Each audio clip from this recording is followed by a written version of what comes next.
ఓం దుర్గే స్మృతా హరసిభీతిముచేటజంతో స్వస్థే స్మృతామతిమతేవ శుభాన్ దదాసి దార్ఢ్యదుఃఖభయనివారణికాత్మధన్యా సర్వోపకారకరణాయ సదాత్రచిత్తా దార్ఢ్యదుఃఖౌఘతమో నిహంత్రిత్వత్పాదపద్మం మే సన్నిధత్వ దీనార్తివిచ్ఛేదనహేతుభూతైః కృపాకటాక్షైరభిషించ మాం శ్రీమాత్రే నమః శ్రీగురుభ్యో నమః శ్రీకృష్ణ పరబ్రహ్మణే నమః. హరి ఓం.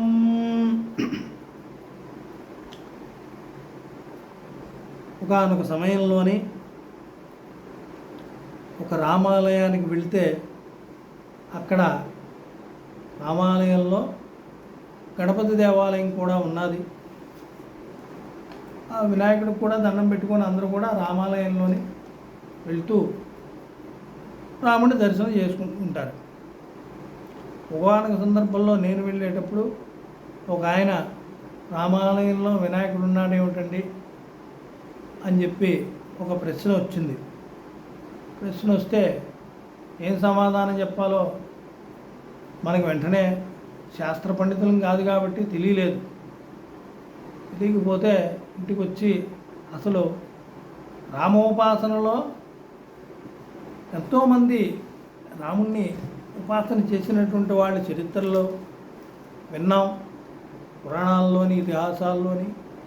కానీ రామాలయంలో గణపతి అంటే ఆది పూజ్యుడు గణపతే కాబట్టి ఎక్కడైనా గణపతిని ప్రతిష్ఠ చేయొచ్చు. అది వైష్ణవం అవ్వచ్చు, స్వార్థ దేవాలయం అవ్వచ్చు. కానీ రామాలయంలో గణపతి ఉన్నది. విశేషం ఏమీ లేకపోయినా ఆదవ పూజ్యో గణాధిప అన్నారు కాబట్టి గణపతిని ఉంచడం మంచిదే అని చెప్పి అప్పటికి సమాధానం చెప్పేసి, ఏమయ్యా మొట్టమొదట ఆది పూజ్యుడు కాబట్టి గణపతిని పూజించాలి కాబట్టి ఆ రామాలయంలో గణపతి ఉన్నాడు, గణపతిని ఆరాధన చేస్తున్నారు వాళ్ళు కూడా.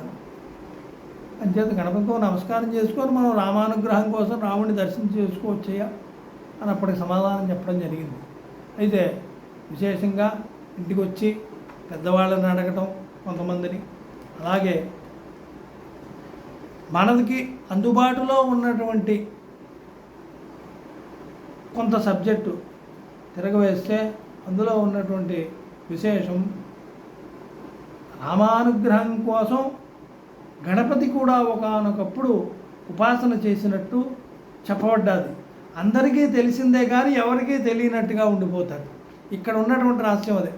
అందరూ మనం ప్రతి రామోపాసన చేసినటువంటి వారికి ఈ గణపతి ఉపాసన చేసినటువంటి ఏ విధంగా ఉపాసన చేశాడన్నటువంటి విషయాన్ని తెలియక అదే విధానాన్ని మనం గణపతి ఉపాసన చేసినటువంటి ఆ వాటినే మనం ఆ మంత్రాలతోనే రాముణ్ణి అర్చన చేసి రామోపాసన చేస్తున్నాం.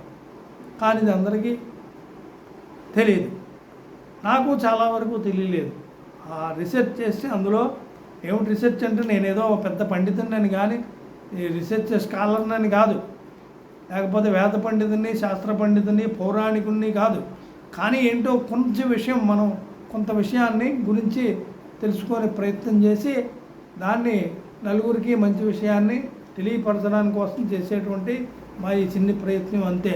ఇందులో విశేషం ఏంటంటే ఒకానొక సందర్భంలోని గణపతి కూడా శ్రీరామ ఉపాసన చేసినట్టు చెప్పబడింది. అందుచేత ఆ విషయాన్ని ఇప్పుడు మనం చెప్పుకోవడానికి ప్రయత్నం చేద్దాం.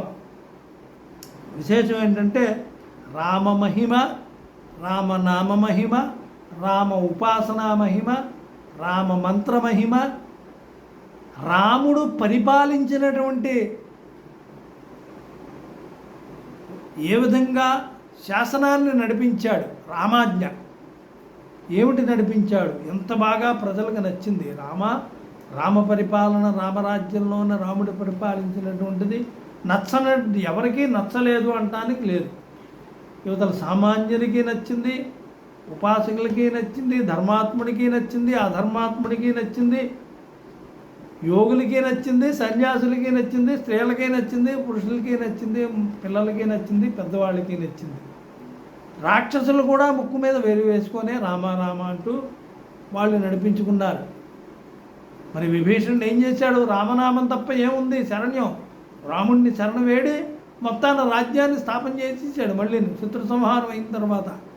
అందుచేత రామ అనేటువంటిది, రామనామం అనండి, రామ మహిమ అనండి, రామ చరిత్ర అనండి, ఇదంతా కూడా చాలా విశేషమైనటువంటిది. రామ అంటేనే అది నామమా, మంత్రమా, దేవత, రూపమా అనేటువంటిది లేదు. రామ అంటేనే మహత్యం, మహిమాన్వితమైనటువంటిది. అందుకే పరమేశ్వరుడు నిత్యము కూడా తారక మంత్రమైనటువంటి రామమంత్రాన్ని ఇప్పుడు కూడా మననం చేస్తుంటాడు. మననం అంటే ఏమిటి అంటే తరించేటువంటి వాళ్ళు చేసేటువంటిది మననం. అజప అంటారు దాన్ని. అంటే మనం ప్రత్యేకంగా ఏ వస్తువులు పట్టుకొని, అంటే జపమాల పట్టుకోవాలి, సంకల్పం చేసుకోవాలి, ఒక దగ్గర కూర్చోవాలి, ఆసనం వేసుకోవాలి, దృష్టిని కేంద్రీకరించాలి, ఆ తర్వాత అప్పుడు మంత్రాన్ని జపం చేయాలి, మాల తిప్పాలి, సాలువు కప్పుకోవాలి, లేకపోతే అజనాలు ఉండాలి కూర్చోవడానికి ఆసనం మీద. ఇవన్నీ కూడా సాధకుడికి కావలసినటువంటి వస్తువులతో చేసేటువంటి, ఫిజికల్గా చేసేటువంటి జపం అది. ఇన్ని చేసినప్పటికీ కూడా ధ్యానంలోనే లగ్నం కుదరకపోతే చేయలేము. ఏదో మంత్రం కేవలం నడిచిపోతుంటుంది, పెదాలు తిప్పుదాం, మూతి కదుపుతాం, మంత్రం నడుస్తుంది, కానీ ఆ దేవత మీద దృష్టి పడదు. అది కాదు ఇక్కడ కావాల్సింది, మననము కావాలి. మననాత్ త్రాయతే ఇది మంత్ర. మనస్సు చేత అంటే అప్పటికి ఇంద్రియాలన్నీ కూడా నశించిపోతాయి, వాటి వ్యవహారాలు, వ్యాపారాలు అన్నీ కూడా జీరో అయిపోతాయి. అప్పుడు ఈ మిగిలేటువంటిది మనస్సు ఒకటే. ఆ మనస్సుని, బుద్ధిని స్వాధీనం చేసుకొని ఏకీకృతం చేస్తే అప్పుడు లగ్నం అవుతుంది. సహస్రారమునందు ధ్యానం కుదురుతుంది. అప్పుడు చేయవలసినటువంటిది మననము అన్నారు. అలాంటి స్థితిలో చేసేటువంటిది కేవలం మనం అప్రయత్నంగా అది అలాగా మంత్రం మననం అవుతూనే ఉంటుంది. అది మన శ్వాసతో పాటు అది రన్నింగ్ అవుతూనే ఉంటుంది ఆ మంత్రం. ఆ అజపా మంత్రం ఏదైతే ఉందో ఆ విధంగా ఆ రామతారక మంత్రాన్ని దానంతలదే మనం ప్రయత్నపూర్వకంగా మనం ఇప్పుడు అక్కర్లేదు అని ఆపు చేస్తేనే ఆ వ్యక్తికి ఆగుతుంది ఈ మంత్రం. మరి ఇప్పుడు నేను మననం చేయను అని అనుకుంటేనే ఆగుతుంది. మళ్ళీ లౌకిక వ్యవహారాల్లోకి ప్రవేశించేటప్పుడు ఆ మననం ఆగిపోతుంది. లేకపోతే మాత్రం ఏ పని చేసినా, ఎక్కడ ఉన్నా, ఎక్కడ కూర్చున్నా, లోక వ్యవహారంలో పనులు నడుస్తూనే ఉంటాయి. పక్క వాళ్ళతో మాట్లాడుతూనే ఉంటాడు, వచ్చిన వాళ్ళకి సమాధానం చెప్తూనే ఉంటాడు, ఆహారం తింటూనే ఉంటాడు, చేరబడుతూనే ఉంటాడు, చూస్తూనే ఉంటాడు, అన్నీ నడుస్తుంటాయి. కానీ మననం మాత్రం ఆగదు. దాన్ని అవిచ్ఛిన్నంగా నడిచేటువంటిది జపో జల్పహ అన్నారు. ఆ స్థితి కలగాలి మానవుడికి. ఉపాసన చేయాలి అంటే ఆ స్థితి కలగాలి అంటే గురువు అనుగ్రహం వల్ల ఆ గురువుని యందు, దేవత యందు, మంత్రమునందు ఒకే భావన, ఏకీకృత దృష్టి కలిగి ఉంటే అప్పుడు అలాంటి స్థితి ఏర్పడుతుంది. అలాంటి స్థితిలో ఉండేటువంటి పరమేశ్వరుడు ఎవరైతే ఉన్నాడో, జగద్గురువు అయినటువంటి పరమేశ్వరుడు ఎవరైతే ఉన్నాడో, పరమగురువు, ఆ పరమేశ్వరుడు నిత్యము కూడా ఈ రామతారక మంత్రాన్ని మననం చేస్తూనే ఉంటాడట. అలా మననం చేస్తూ జపం చేస్తూ ఉంటే ఆయనకి ఎవరైనా కష్టాల్లో ఉన్న వాళ్ళు కనిపిస్తే వెంటనే వాళ్ళ దగ్గరికి వెళ్ళి ఈ రామతారక మంత్రాన్ని ఉపాసన చేస్తాడండి. అది కొన్ని క్షేత్రాల్లో చేస్తాడండి. ఆ శివుడే, పరమశివుడే స్వయంగా వచ్చి వాళ్ళకి అక్కడ ఉపదేశం చేస్తాడు. అందులో ప్రధానమైనటువంటిది వారణాసి, అంటే కాశీ. మనం ఇప్పుడు అనుకుంటున్నటువంటి కాశీ ఏదైతే ఉందో అక్కడ 100 యోజనాల ప్రాంతం, సరౌండ్ ఏరియా ఏదైతే ఉందో అంతలోని ఏ జీవి అయితే మరణించేటువంటి స్థితిలో ఉందో, ప్రవేశిస్తున్నదో, ప్రాణత్యాగం చేయటానికి సిద్ధంగా ఉందో ఆ ప్రతి జీవికి కూడా, పశుపక్షాదులన్నిటికీ, ఆ జీవన్ మానవులతో కలుపుకొని అన్ని జీవరాశులకి కూడా రామతారక మంత్రాన్ని ఉపదేశం చేస్తాడటండి కుడి చెవులో పరమేశ్వరుడు స్వయంగా వెళ్ళి. ఏదో మామూలు వాడు, దారింట పోయేవాడు ఏదో మంత్రం చెప్తే వాటిని ఉపాసన చేసి ఎంత అయిపోయిన వాళ్ళు 3 రోజులు మాల వేసుకున్నవాడు గురుస్వామి 3 సార్లు మాల వేసుకున్నవాడు గురుస్వామి, 30 సార్లు మాల వేసుకున్నవాడు ఇవాళ గురుస్వామి అయిపోతుంటే, స్వయంగా పరమేశ్వరుడే వచ్చి ఉపదేశం చేస్తే వాడెంతటి గురువై ఉండాలి, ఎంతటి మహాత్ముడై ఉండాలి అంటే వాడికి మోక్షమే వస్తుంది. పరమేశ్వరుడు రామతారక మంత్రాన్ని ఉపాసన చేశాడుంటే, ఎవడైతే ఉపాసన పరమేశ్వరుడు ద్వారాగా పొందినటువంటి వాడు ఉన్నాడో, వాడు చైతన్యం లేకుండా పడి ఉన్నాడో వాడికి కూడా మోక్షం సిద్ధిస్తుంది. అంతటి విశేషం, మోక్షం సిద్ధించడానికి అంతటి విశేషమైనటువంటి మంత్రం ఏమిటి అంటే తారక మంత్రము, రామమంత్రము. తారక మంత్రము కోరిన దొరికెను ధన్యుడనైతిని ఓరన్న. అంటే రామదాస్ అంటాడు మహానుభావుడు, నేను తరించడానికి తారక మంత్రం నాకు దొరికింది, ఇంకేం కావాలి, నాకు తరించడమే కావాలి, జన్మ నుంచి తరించడమే కావాలి, అంచేత నాకు ఇంకేం కావాలి, అందుచేత నాకు తారక మంత్రం కోరినా దొరికింది, ఇంకా ధన్యుడిని అయిపోయాను నేను, ఇంకేం కావాలి, నాకు ధన్యత్వం వచ్చేసింది, ఈ జన్మ తరించిన, ఈ జన్మ సాఫల్యం అయినట్టుగా నాకు తరించడానికి ఇది వచ్చింది. అంచేత అలాంటి మహానుభావులందరూ కూడా ఈ మంత్రాన్ని ఉపాసన చేసినటువంటి వాళ్ళు ఎంతోమంది చరిత్రలు మనకు తెలుస్తున్నాయి. రామనామ మహిమ, రామ మంత్ర మహిమ, ఈ రామ మహిమ అంత. అంచేత గణపతి కూడా ఒకానొక సమయంలోనే రామోపాసన చేశారు అన్నటువంటి విషయాన్ని మనం చెప్పుకుందాం. ఇప్పుడు ఇందులో విశేషం ఏంటంటే బ్రహ్మయామళంలోని గణపతి కూడా రామోపాసన చేసినట్టుగా చెప్పబడింది. ఇంకేమిటి, ఉమా పుత్రం మహాత్మానం విఘ్నరాజం స్మేత్య సహ సనత్కుమార ప్రప్రచ్ఛ సర్వధర్మజితం గురుం. సనత్కుమార మహర్షి, సనత్కుమారుల వారు ఒకనొక సందర్భంలో గణపతిని ఆశ్రయించారట. గణపతిని ఆశ్రయించి భగవన్ సర్వధర్మజ్ఞ సర్వతత్వ విశారద ద్విజహత్యాహరం ధర్మం వక్తుమర్హసి మే ప్రభో భవద్విధానో ధర్మస్య నాస్తి కచ్చిత్ జగత్రయే. గణపతిని ఆశ్రయించి సనత్కుమారుల వారు అడుగుతున్నారు, అన్ని ధర్మాలు తరిగించినటువంటి భగవంతుడా, ఓ భగవంతుడా, గణపతినే భగవంతుడు అని అంటాం. దేవతలందరికీ కూడా భగవాన్ భగవంత అనేటువంటిది సంబోధనగా అంటారు. ఓ భగవంతుడా మనని అంటారు కదా, ఓ మానవుల్లారా, ఓ జంతువులారా అని ఎలాగంటారో దేవతల్ని కూడా ఓ భగవంతుడా అని పిలుస్తారు సంబోధన. అంచేత ఓ మనిషి అని అంటున్నారు కదా, ఏ మనిషి అంటున్నారు కదా, అదేవిధంగా ఇక్కడ భగవంతుణ్ణి భగవాన్ అని పిలవడం సంబోధన అని ఇక్కడ చెప్పబడుతున్నది. భగవాన్ సర్వధర్మజ్ఞ అంటే ధర్మాలు జ్ఞ అంటే తెలిసినటువంటి మహానుభావుడు అయ్యా నీవు ఓ గణపతి. సర్వతత్వ విశారద, తత్వము అంటే తరించటానికి తగినటువంటిది ఏ మార్గం అయితే ఉందో ఆ మార్గాన్ని ఉపాసన చేసినటువంటి తరించినటువంటి వాడు ఆ మార్గాన్ని చెప్పగలిగి, చెప్పిన తర్వాత తరింపచేయగలిగేటువంటి శక్తి ఉన్నటువంటి వాడు తత్వజ్ఞ అంటారు. అంతేగాని ఎవడైపడితే వాడు గురువులు ఏవో బోధించేస్తుంటే ఎవడ మట్టుకు వాడు ఉపదేశాలు పొందేసి రోజుకో స్వామీజీ తయారైపోయి రోజుకో ఆశ్రమాలు పెట్టేస్తే ఉపయోగం లేదు. ఇక్కడ తత్వాన్ని బోధించి తరింపచేసి చేయగలిగేటువంటి వాడే గురువు కావాలి. ఇక్కడ తత్వదర్శి కావాలి, తత్వ ఉపదేశం కావాలి. వాడు ఉపదేశం పొందినటువంటి వాడు తరింపగలిగేటువంటి మార్గాన్ని సక్రమంగా అనుసరించేటువంటి వాడై ఉండాలి, వాడు తరించాలి.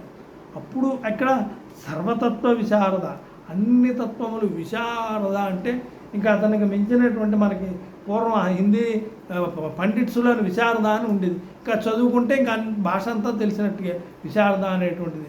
అలాగే ఏంటంటే ఒక ఇది అంచేత ఇక్కడ విశారద అంటే అన్నీ తెలిసినటువంటి వాడు అతను, ఇంకా వాంగ్మయం అంతా తెలిసినటువంటి వాడు అని.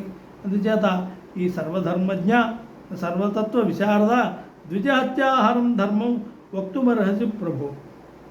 బ్రాహ్మణ హత్య చేసినందువల్ల వచ్చినటువంటి బ్రహ్మహత్యా పాతకం ఏ విధంగా పోతుంది, దానికి సంబంధించినటువంటి విషయాన్ని తెలియజేయమని చెప్పి ఈ సనత్కుమారుల వారు ఈ గణపతిని అడుగుతుంటే, సాధురుష్టం త్వయా బ్రహ్మన్ సర్వలోకోపకారకం, నీ వల్ల లోకాలకి ఉపకారమైనటువంటి ఈ విషయాన్ని నేను అడుగుతున్నాను, తెలియజేయమంటున్నాను. భగవద్విధానో ధర్మస్య నాస్తిక జగత్రియే, నీ తాలూగా నీకు తెలిసినటువంటి ధర్మాలు, నీకు తెలిసినటువంటి ధర్మ విధానాలు, ధర్మాన్ని ఏ విధంగా ఆచరణ చేయాలి అనేటువంటి విధానాలు, ఇవన్నీ కూడా నీకు తెలిసినటువంటివి, ఎవరికీ తెలియవు. ధర్మ సూక్ష్మాలు అంటారు వాటిని. అంటే కష్టపడి ఇక్కడి నుంచి బరువు ఎత్తక్కర్లేకుండా, లేకపోతే కష్టపడక్కర్లేకుండా సూక్ష్మంగా ధర్మాన్ని సాధన చేసేటువంటి మార్గాలు ఉన్నాయి కొన్ని. భోజనం చేస్తూ రోజు కొన్ని మనం భోజనం చేసామనుకోండి, కడుపు నిండా భోజనం చేసామనుకోండి, చక్కగా ఓ 10 గంటలు కూర్చోగలం, ఒక 20 గంటలు కూర్చోగలం. 2 పూటలు మళ్ళీ భోజనం చేసి మళ్ళీ కూర్చోమంటే ఎవడైనా కూర్చోగలడు. కానీ భోజనం చేయకుండా రోజుకి 15 గంటలు 20 గంటలు ఎవరు కూర్చోగలరు? ఇలాగా 10 రోజులు మానేసి కూర్చోగలరా? సంవత్సరం మానేసి కూర్చోగలరా? 6 సంవత్సరాలు మానేసి కూర్చోగలరా? 60 సంవత్సరాలు మానేసి కూర్చోగలరా? ఇందులో గొప్పదేది? సులువైనటువంటిది. రోజు భోజనం చేస్తే రోజుకి 2 గంటలు కూర్చుంటే ప్రశాంతంగా ఉంటుందండి, బాగుంటుందని అనుకో. కానీ ఇది కాదు. సూక్ష్మధర్మం ఏమిటంటే తపస్సుకి భోజనం నిరాహారుడై ఎన్ని వేల సంవత్సరాలు తపస్సు చేస్తే అంత తేలిగ్గా ఉంటుంది వాడికి భోజనం చేసినటువంటి దానికన్నాను. కానీ సూక్ష్మధర్మం అది. అంతేగాని శుభ్రంగా 2 పూటల భోజనం చేసేవయ్యా, ఏది కావాలంటే తినవయ్యా, నువ్వు ధ్యానం చేసుకోవయ్యా, కుర్చీలో కావాలంటే కుర్చీలో కూర్చో, లేకపోతే నీ ఇంటి మీద మిద్దెక్కి కూర్చో, ఎవడడుగుతాడు నిన్ను, ధ్యానం ఇష్టం వచ్చినట్టుగా చేసుకో అంటే దీనివల్ల ఉపయోగం లేదు. దేవతానుగ్రహం కలుగుతుందా? రాజుగారిని పలకరించాలంటే ఇల్లెక్కి పలకరిస్తే కిందన ఏనుగు మీద ఊరేగుతున్నాడు రాజుగారు. ఇల్లెక్కి పలకరిస్తే ఎలా ఉంటుంది రాజుగారికి? మన్నాడు గౌరు పెట్టారట, ఏమయ్యా ఊరేగితే కిందని రాజుగారి నుంచి కింద నుంచో పలకరించాలి, కానీ నువ్వు మిద్దెక్కి నీకు ఎంత నాకన్నా ఇది వచ్చిందా, కింద నుంచో పలకరించాలి. కోపం రాదా రాజుగారికి? మరి అంచేది ఇలా ఉంటుంది మన ఉపాసన అంటే. మీరు ఎవరిష్టం వచ్చినట్టుగా వారు చేయండి, దానికి ఇది లేదు. అంచేది ధర్మం ఇక్కడ ఉపాసన ధర్మాలు విధానాలు, ఆ సూక్ష్మ ధర్మాలు తెలిసినటువంటి మహానుభావుల ద్వారాగా మనం తెలుసుకుంటే మనం తరించడానికి తగినటువంటి సులువైనటువంటి మార్గాలు చెప్తారు. అది వేల సంవత్సరాలు తపస్సు చేసి సాధించవలసినటువంటిది కొన్ని వందల సంవత్సరాల్లోనే తపస్సు చేసి సాధించగలిగేటువంటి, సిద్ధి పొందగలిగేటువంటి సూక్ష్మ స్థితిని వాళ్ళు చెప్తారు, యోగ మార్గాల్ని, ధర్మ మార్గాల్ని. అందుచేత ఇక్కడ ఏం చెప్తున్నారంటే, సర్వలోకోపకారకమైనటువంటిది ఈ ఏదైతే ఉందో అది మయా మయా చైత్రకృతం కర్మకారితం భవత అనగా, మీ చేత వినాలనుకుంటున్నాను, మీరు చెప్పండి మహాత్ములారా. ఓ పుణ్యాత్ముడా, అనగా అంటే అఘా అంటే పాపాత్ముడా అని, అనగా అంటే ఓ పుణ్యాత్ముడా అని. దేవతల్ని పుణ్యాత్ముడే కదా వాళ్ళు, అందుచేత ఓ పుణ్యాత్ముడా అంటారు. పాపాత్ముడా అంటే ఒరే దుర్మార్గుడా ఇలారా, ఒరే విధవా ఇలారా అని చెప్పి అంటుంటారు. మనకి ఇప్పుడు లోకంలో ఆనవైతుంది. అంచేత ఇలా కాదు, వీడిని పిలిచేటప్పుడు ఇలా పిలవాలి. భగవంతుని పిలవాలనుకోండి, ఎందుకంటే అతన్ని పాపం అంటదు. అతన్ని ఆరాధన చేసినటువంటి వాళ్ళకి, ఉపాసన చేసినటువంటి వాళ్ళకి, అతన్ని కొలిచినటువంటి వాళ్ళకి ఉన్న పాపం పోతుంది. ఎందుకంటే అతని పాపాన్ని పోగొట్టేవాడే తప్ప అతనికి పాపం ఉండదు. అంచేత అనగా పుణ్యాత్ముడా, మహానుభావుడా అన్నారు. దేవత్వానికి అఘత్వం లేదు, అనఘత్వమే అంతా. అందుచేత అక్కడ అడిగితే అప్పుడు చెప్తున్నాను అనమాట, పురాహం గజరూపేణ భూతపర్వత సన్నిభ.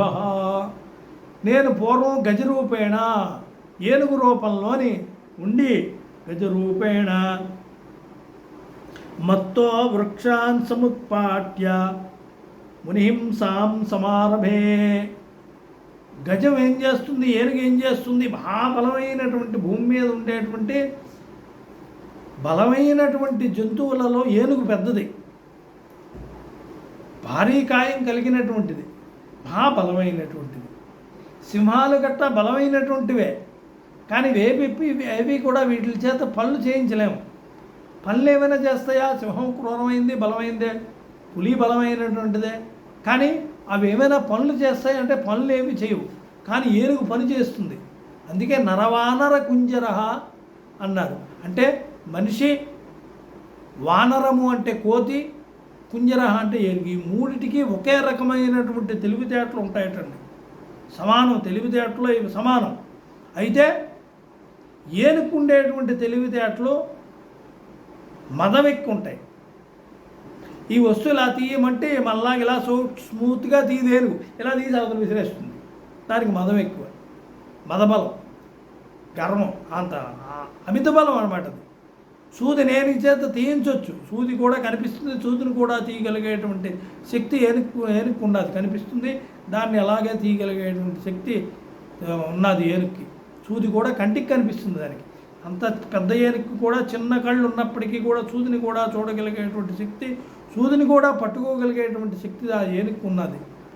కానీ దానికి మదం ఎక్కువ. ప్రతిదాన్ని కూడా కొట్టేస్తుంది, కొట్టేస్తుంది, పగల కొట్టేస్తుంది, కొట్టేస్తుంది. మనిషి ఉన్నాడు, ఆలోచన చేస్తాడు, ఇది చెయ్యొచ్చా చెయ్యకూడదు, ఇది అవునా కాదా, ఇది చెయ్యాలా వద్దా అనేటువంటిది, ఇది మంచా చెడా అనేటువంటిది ఆలోచన చేసినటువంటి శక్తి మనిషికి ఉన్నది. చేయగలిగేటువంటి బుద్ధితోని మనస్సు పెట్టి చేయగలిగేటువంటి శక్తి మనిషికి ఉన్నది. అదే వానరం ఉన్నది, దానికి చేయగలిగేటువంటి శక్తి ఉంటుంది. ఆ వస్తువు ఇలా చేయంటే తెస్తుంది, కానీ దానికి బుద్ధి స్థిమితం ఉండదు. కోతి లాంటి ఆలోచన అంటారు, అందుకే దానికి బుద్ధి స్థిమితం ఉండదు కోతికి. కానీ తెలివితేటలు మనతో సమానంగానే ఉంటాయి. అన్ని పనులు మనం ఎలా చేస్తాం అవి చేయగలుగుతాయి, కానీ వాటికి బుద్ధి స్థిరత్వం లేదు. ఇక్కడ విశేషం అదే చెప్తున్నాడు. ఏనుగు ఏం చేసిందట? పురాహం గజరూపేణ భూత పర్వత సన్నివహ, పెద్ద పర్వతంలాగా నేను బలిసిపోయి ఉన్నాను. అలాంటి ఏనుగుని నేను ఏం చేశాను? మత్తో వృక్షాన్ సముత్పాట్య, మదం చేత, మదం ఎక్కి, ఏనుగంటేనే మదం, ఇంకో దానికి అంత మదం ఇంకో దానికి ఉండదు. మత్తో వృక్షాన్ సముత్పాట్య, వృక్షాలను పెరికి తీసేటువంటి తొండాన్ని ఇలా తిప్పి అలా వృక్షాలని పెకలించగలిగేటువంటి శక్తి ఏనుగులకి అంత శక్తి ఉంటుంది. పెకలించేసిందట. పెకలించేస్తూ తర్వాత సముత్పాట్య మునిహింసాం సమారభే, ఏనుగుకి ఎక్కువగా పిచ్చెక్కింది అనుకోండి, పిచ్చెక్కంటే మదబలం ఎక్కువైపోయింది అనుకోండి, అది ఏం చేయాలి అంటే ఏం చేస్తుంది? మనమైతే 10 మందితో చెప్పుకోవడమో, కుస్తీ పట్టడమో, లేకపోతే ఇంకోటి చేయడమో కంట్రోల్ అవ్వడమో చేస్తాం మనం. అది కంట్రోల్ చేసుకోవడానికి అవకాశం ఉండదు. అప్పుడు ఏం చేస్తుంటుందంటే ఆ అడవుల్లో తిరిగి చెట్లు పీకేస్తుంటుంది. ఆ ఊళ్ళల్లోనైతే ఇళ్లల్లోని స్తంభాలు గట్రా పీకేస్తుంది. అందుకని అవి అడవిలోనే ఉండటానికి కారణం అది. ఆ అడవిలో ఏం చేసిందంటే ఏను తపస్సు, ఈ వృక్షాలను పెకలించి తపస్సు చేసుకున్నటువంటి మునులు అడవుల్లోనే ఉంటారు కాబట్టి మునిహింసాం, వాళ్ళని కొట్టం మొదలెట్టింది ఈ ఏను. మత్తెక్కిపోయి మునిహింసాం, మునులందరికీ కూడా హింసగా పెట్టింది. కొట్టడం అంటే వాళ్ళు బాధపడడం అంటే హింసే కదా. మునిహింసాం సమానభే తదా మయా మునిగణా హింసిత బహవో బలాత్, నాకున్నటువంటి అమితమైనటువంటి బలం చేత ఈ విధంగా వాళ్ళందరినీ కూడా ఎన్నో రకాలుగా మునిహింస చేశాను. నా చేత మునిహింస చేయబడింది. ఇంతకుముందు జరిగిపోయింది కదా, దాన్ని చెప్తున్నాడు. వెనక్కి వెళ్ళిపోయిన దాన్ని చెప్తున్నాడు అనమాట. ఇంతకుముందు ఇలా జరిగింది నా చేత, వాళ్ళు ఎన్నో ఇబ్బందులు పడ్డారు అని చెప్పి, నా చేత ఈ విధంగా మునులు హింసింపబడ్డారు ఒకప్పుడు అని చెప్పి ఇప్పుడు చెప్తున్నాడు. తర్వాత ఇంకేం చెప్తున్నాడు? తదామయా మునిగణా హింసిత బహవో బలాత్తు హాహాకార మహాంశ్చాసీత్ బ్రాహ్మణానాం సమంతత, అందులోని బ్రాహ్మణులైనటువంటి మునులు కూడా ఉన్నారు, బ్రాహ్మణులు కూడా ఉన్నారు. మునివృత్తి అందరూ చేయొచ్చు, అక్కడ జాతి కులం దీంతో ఉండదు. కానీ అందులో ద్విజులు బ్రాహ్మణులు కూడా ఉన్నారు. బ్రాహ్మణులకి మునివృత్తి ఎక్కువ ఉంటుంది. మునివృత్తి అంటే శాస్త్రాన్ని తెలిసినప్పటికీ మౌనంగా ఉండి అడిగినటువంటి వాడికి సమాధానం చెప్పి తన తపస్సు చేసుకోవడమే మౌని తాలూకా విశేషం అది. అందుచేత ఇక్కడ ఇలాంటి బ్రాహ్మణులు కూడా, అందులో వీళ్ళు కూడా ఉన్నారటండి బ్రాహ్మణులు. హాహాకార మహాంసాసేద్ బ్రాహ్మణానాం సమంతత, బ్రాహ్మణులను కూడా వాళ్ళు కూడా హాహా అంటే బాబోయ్ అమ్మోయ్ నాయనో ఏనుగు కొట్టేస్తున్నది చంపేస్తున్నా, హింస పెట్టేస్తున్నదని చెప్పి వాళ్ళు హాహాకారాలు చేసి అటు ఇటు పారిపోతున్నారు. ఈ ఏనుగు కొట్టినటువంటి దెబ్బలకి వాటికి తట్టుకోలేక అందులోని ఈ విధంగా వాళ్ళు కూడా చాలా హింసలు పడ్డారట. తర్వాత తదా హాహాకార మహాంసాది బ్రాహ్మణానాం సమంతః తదా హత్య సహస్రైశ్చ వేష్టితో వ్యధితో వేష్టితో వ్యధితో సహ్యహం అంటే వేల మంది నా చేత చంపబడ్డారు, అందులో చచ్చిపోయారు కూడా కొంతమంది.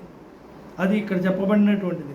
తదాహం సహస్రైశ్చ వేష్టితో వేల మంది బ్రాహ్మణుల చేత చంపబడ్డారంటే బ్రహ్మహత్య జరిగింది నా చేత అని చెప్పి ఆ ఏనుగు చెప్పుకుంటుంది.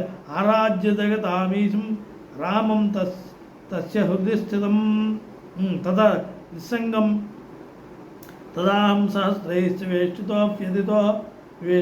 వ్యధితో అసఖ్యహం నిస్సంగం మృతతుల్యం మాం వీక్ష దేవ పితామమ. అప్పుడు ఈ విధంగా నేను చేసినటువంటి పాపాల వల్ల నేను ఏ రకమైనటువంటి సుఖాన్ని పొందలేక ఇబ్బందులతో ఉండి కష్టంలో ఉన్నప్పుడు పితామహ తండ్రి గారి అనుకోకుండా నన్ను మృతతుల్యం చనిపోయినటువంటి వాడితో సమానమైనటువంటి నేను. ఎందుకంటే బ్రహ్మహత్య చేసినటువంటి వాడు, జీవహింస చేసినటువంటి వాడిని అందరూ కూడా వదిలిపెట్టేస్తారు. వాడు ఏ పని చేసినా కూడా వాడికి సిద్ధించదు. వాడు పూజ చేయొచ్చు, తపస్సు చేసినా సరే దేవతలు కూడా అనుగ్రహం ఇవ్వరు. అందుచేత నేను చచ్చిన వాడితో సమానం. వాడు మృతతుల్యం అంటే చచ్చిన వాడితో సమానమైనటువంటి వాడు అయిపోయాడు. ఈ ఏనుగు ఏదైతే ఉందో ఏనుగు అప్పుడు ఏం చెప్తున్నాడు? అప్పుడు చెప్తున్నాడు అనమాట. ఆరాధ్య నిస్సంగం మృతతుల్యం మాం వీక్ష దేవ పితామహ. అప్పుడే నన్ను పితామహుడు తండ్రి గారు అయినటువంటి వాడు, దేవుడైనటువంటి వాడు నన్ను చూశాడు. ఎవరు చూస్తారు? తండ్రే. కొడుకు బాధలు పడుతుంటే తండ్రే చూస్తాడు. పుత్రవాత్సల్యంతో దేవతలే చూస్తారు మనని. అయ్యో వీడిని బాధలు పడుతున్నాడని చెప్పేసి అక్కడ చెప్తున్నాడు. ప్రత్యక్ష ఆరాధ్య జగతామీశం రామం తస్య హృదయ స్థితం ప్రత్యక్షమగరోద్వైతం రఘునందనం తదా ప్రోవాచ భగవాన్ శ్రీరామ పితరం మమ ప్రసన్నోస్మి మహాదేవత్వం ప్రార్థయసి మాం ప్రభో దాస్యామి యదభీష్టం తే త్రిషు లోకేషు దుర్లభం. అప్పుడు ప్రత్యక్షంగా ఉన్నటువంటి కనిపించాడటండి. ఆ కనిపించినటువంటి వాడిని నీకు పాదాక్రాంతుని అయిపోతున్నాను, నన్ను అనుగ్రహించు తండ్రి అని చెప్పి ప్రసన్నోస్మి మహాదేవత్వం ప్రార్థయసి మాం ప్రభో. నా చేత ఆ దేవత ప్రార్థింపబడి అనుగ్రహాన్ని ఇచ్చాడు. ఏమిటి? దాస్యామి యదభీష్టం, నీకు ఏం కావాలా కోరుకోవయ్యా అని చెప్పేసి అన్నాడట. త్రిషు లోకేషు దుర్లభం, 3 లోకాల్లో ఏది దొరకనటువంటిది, ఏది లేనటువంటిది నువ్వు అడిగినా సరే నీకు ఇస్తాను. అంటే నువ్వు ఎక్కడ వెతుక్కోవాలి, ఎక్కడ ఏ లోకంలో వెతుక్కోవాలన్నా సరే అక్కడికి వెళ్ళి తెచ్చుకోవాలి. అలాంటిది నేను ఎక్కడున్నా సరే నీకు ఇస్తాను సుమా. ఇది దేవతలకి 3 లోకాల్లో భూలోక, భూలోక, సువర్లోకాల్లో లభించినటువంటి దాన్ని కూడా నీకు వరంగా ఇస్తాను. ఏది కావాలంటే అది కోరుకో. నీకు ఏది కావాలో కోరుకో. ఎప్పటికీ లేనటువంటి దాన్ని నీకు ఇవ్వగలను అని అన్నప్పుడు విశేషమైనటువంటి వాడే కదా మనకు వరం ఇచ్చేటువంటి వాడు. అంత గొప్పవాడే అవుతాడు కదా. అదే చెప్తున్నాను కదా. అప్పుడు ఇంకేమిటి? విజయహత్యా సమావిత్త ఉమాపుత్ర మహావిభో నిష్పాపం కుర్విమన్ దేవ యద్యస్తి మైతే దయా. అప్పుడు ఈశ్వరుడు చెప్తున్నాడండి. మరి గణపతికి ఈశ్వరుడే కదా తండ్రి. ఆయన ఉపాసించినటువంటి రాముణ్ణి ఉపాసన చేసి అప్పుడు ఆయనలోని రాముణ్ణి దర్శనం చేశాడు, ఈ తండ్రి గారిని దర్శనం చేసి అనుగ్రహాన్ని కోరుతున్నాడు. అప్పుడు ఈశ్వరుడు చెప్తున్నాడు. ద్విజహత్యా సమావిద్ధ ఉమాపుత్ర మహావిభో. ఓ ఉమాపుత్ర, ఎందుకంటే ఈశ్వరుడికి కొడుకు కాదని కాదు అక్కడ. గౌరీదేవికి గౌరీ ప్రియనందన, గౌరీదేవికి ప్రియమైనటువంటి వాడు ఈ గణపతి కాబట్టి ఉమాపుత్రుడు అన్నారు గణపతిని. ఉమాపుత్రాయ నమః అని చెప్పి మనకి దాంట్లో కూడా వస్తుంది. ఈ అఖువాహనాయ నమః అని చెప్పి ఎలక వాహనంగా కలిగినటువంటి వాడు అని చెప్పి ఉమాపుత్రుడు అని పేరు. పార్వతీనందన, పార్వతీ ప్రియనందన అని కూడా అంటారు. ఆ ఉమాపుత్రుడైనటువంటి గణపతి ఇది చెప్తున్నాడు కదా, ద్విజహత్యాసమావిత్థ ఉమాపుత్ర మహావిభో నిష్పాపం కుర్వేమం దేవ యజ్ఞస్తి మైతే దయా.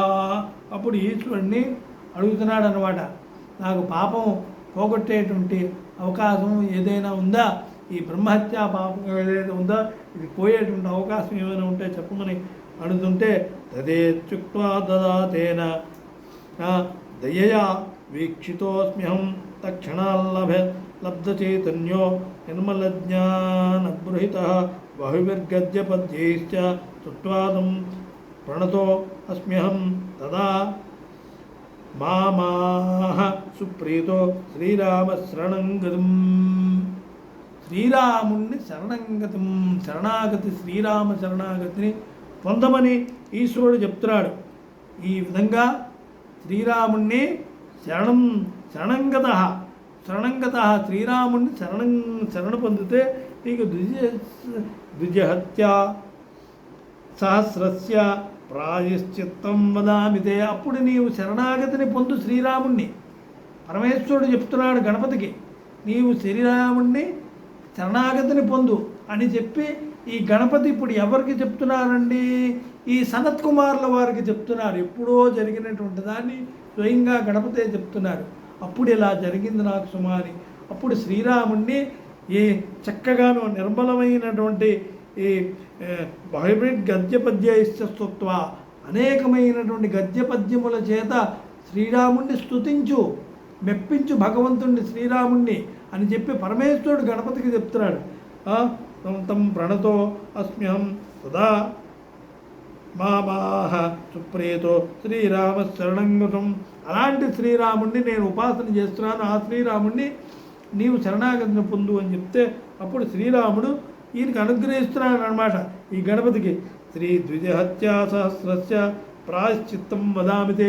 ఓ గణపతి, నీవు దేని గురించి ఈ ఇబ్బందులు పడుతున్నావు అంటే, నీవు బ్రహ్మహత్యాపాతకం అంటే ద్విజులను బ్రాహ్మణుల్ని హత్య చేసినంత, అంటే బ్రాహ్మణుల్ని హత్య చేస్తే పాపమా అని కాదు అక్కడ అర్థం.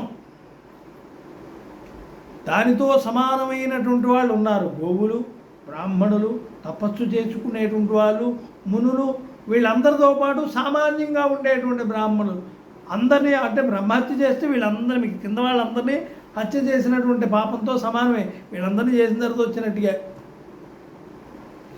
అందుచేత పెద్ద దోషం అది. అంటే ఇవన్నీ చేసినట్టుగా వచ్చేస్తుంది, కింద తప్పులన్నీ చేసినట్టుగా వచ్చేస్తుంది బ్రహ్మహత్య చేస్తే. అందుచేత బ్రహ్మహత్యా పాతకం నువ్వు పోవటానికి నీవు ప్రయత్నం చేస్తుంది. దాని చేత నీవు ఈ విధంగా ఈ కష్టాల్లో పడ్డావు. నీ శక్తి అంతా పోయి నీ తాలూకా పాపాత్ముడు అయిపోయావు. నీ శరీరం పాపాన్ని నీ శరీరానికి పాపం, హత్యా పాపం అంటుకొని ఉన్నది. మరి దీనికి ప్రాయశ్చిత్తం అనేటువంటిది ఏముంటుందో ఇక్కడ రెండు, పాపం పోగొట్టుకోవడానికి ప్రాయశ్చిత్తం అనేటువంటిది ధర్మశాస్త్రాల్లో చెప్పబడింది. కొన్ని పాపాలు మాత్రమే ప్రాయశ్చిత్తము ద్వారాగా ఆ ప్రక్రియ చేసి ఆ ప్రాయశ్చిత్తం ద్వారాగా చెప్పిన శాస్త్రాల్లో చెప్పినటువంటి విధానాన్ని అనుసరించి ఆ ప్రాయశ్చిత్తకాండ చేస్తే దాని ప్రకారం ఏదైతే దోషం చేశాడో ఆ దోషం తొలగిపోతుంది అని చెప్పబడింది. అంతేగాని ఈ పూజ చేసినందువల్ల మనకి పాపం పోతుంది అనేటువంటిది కాదు, ఒకటి చేసినందువల్ల పోతుందని కాదు. ఈ ప్రాయశ్చిత్తం అనేటువంటిది కంపల్సరీ. అంచేది ఈ బ్రహ్మహత్యకి ప్రాయశ్చిత్తం లేదు. మరి ఈ బ్రహ్మహత్యకి ప్రాయశ్చిత్తం ఏమిటి అన్నటువంటిది స్వయంగా శ్రీరామచంద్రుడే గణపతికి ప్రత్యక్షమై చెప్తున్నాడు. ఏ విధంగా చెప్తున్నాడు? ద్విజహత్యా సహస్రస్య ప్రాయశ్చిత్తం వదామిదే. నీవు అనేక వేల మంది ద్విజల్ని, బ్రాహ్మణుల్ని హత్య చేసినటువంటి పాపంతో నీవు బాధపడుతున్నావు కాబట్టి నీకు దానికి ఆ పాపం పోవటానికి తగినటువంటి ప్రాయశ్చిత్తం నీకు చెప్తున్నాను. వదామితే, నీకు చెప్తున్నాను విను అని చెప్పి శ్రీరాముడు చెప్తున్నాడు. యస్మన్నామ సహస్రం తద్దత్యా కోటి విముత్తమం. నా తాలూకా రామనామ సహస్రం ఏదైతే ఉందో, యస్మత్ నామ, నా యొక్క నామ సహస్రం, రామనామ నా యొక్క అంటే ఇక్కడ రాముడు చెప్తున్నాడు కాబట్టి ఇక్కడ ఏమిటి? రాముడికి ఉన్నటువంటి సహస్రనామాలు ఏవైతే ఉన్నాయో యస్వన్నామ సహస్రం తద్దత్యా కోటిభి ఉత్తమం.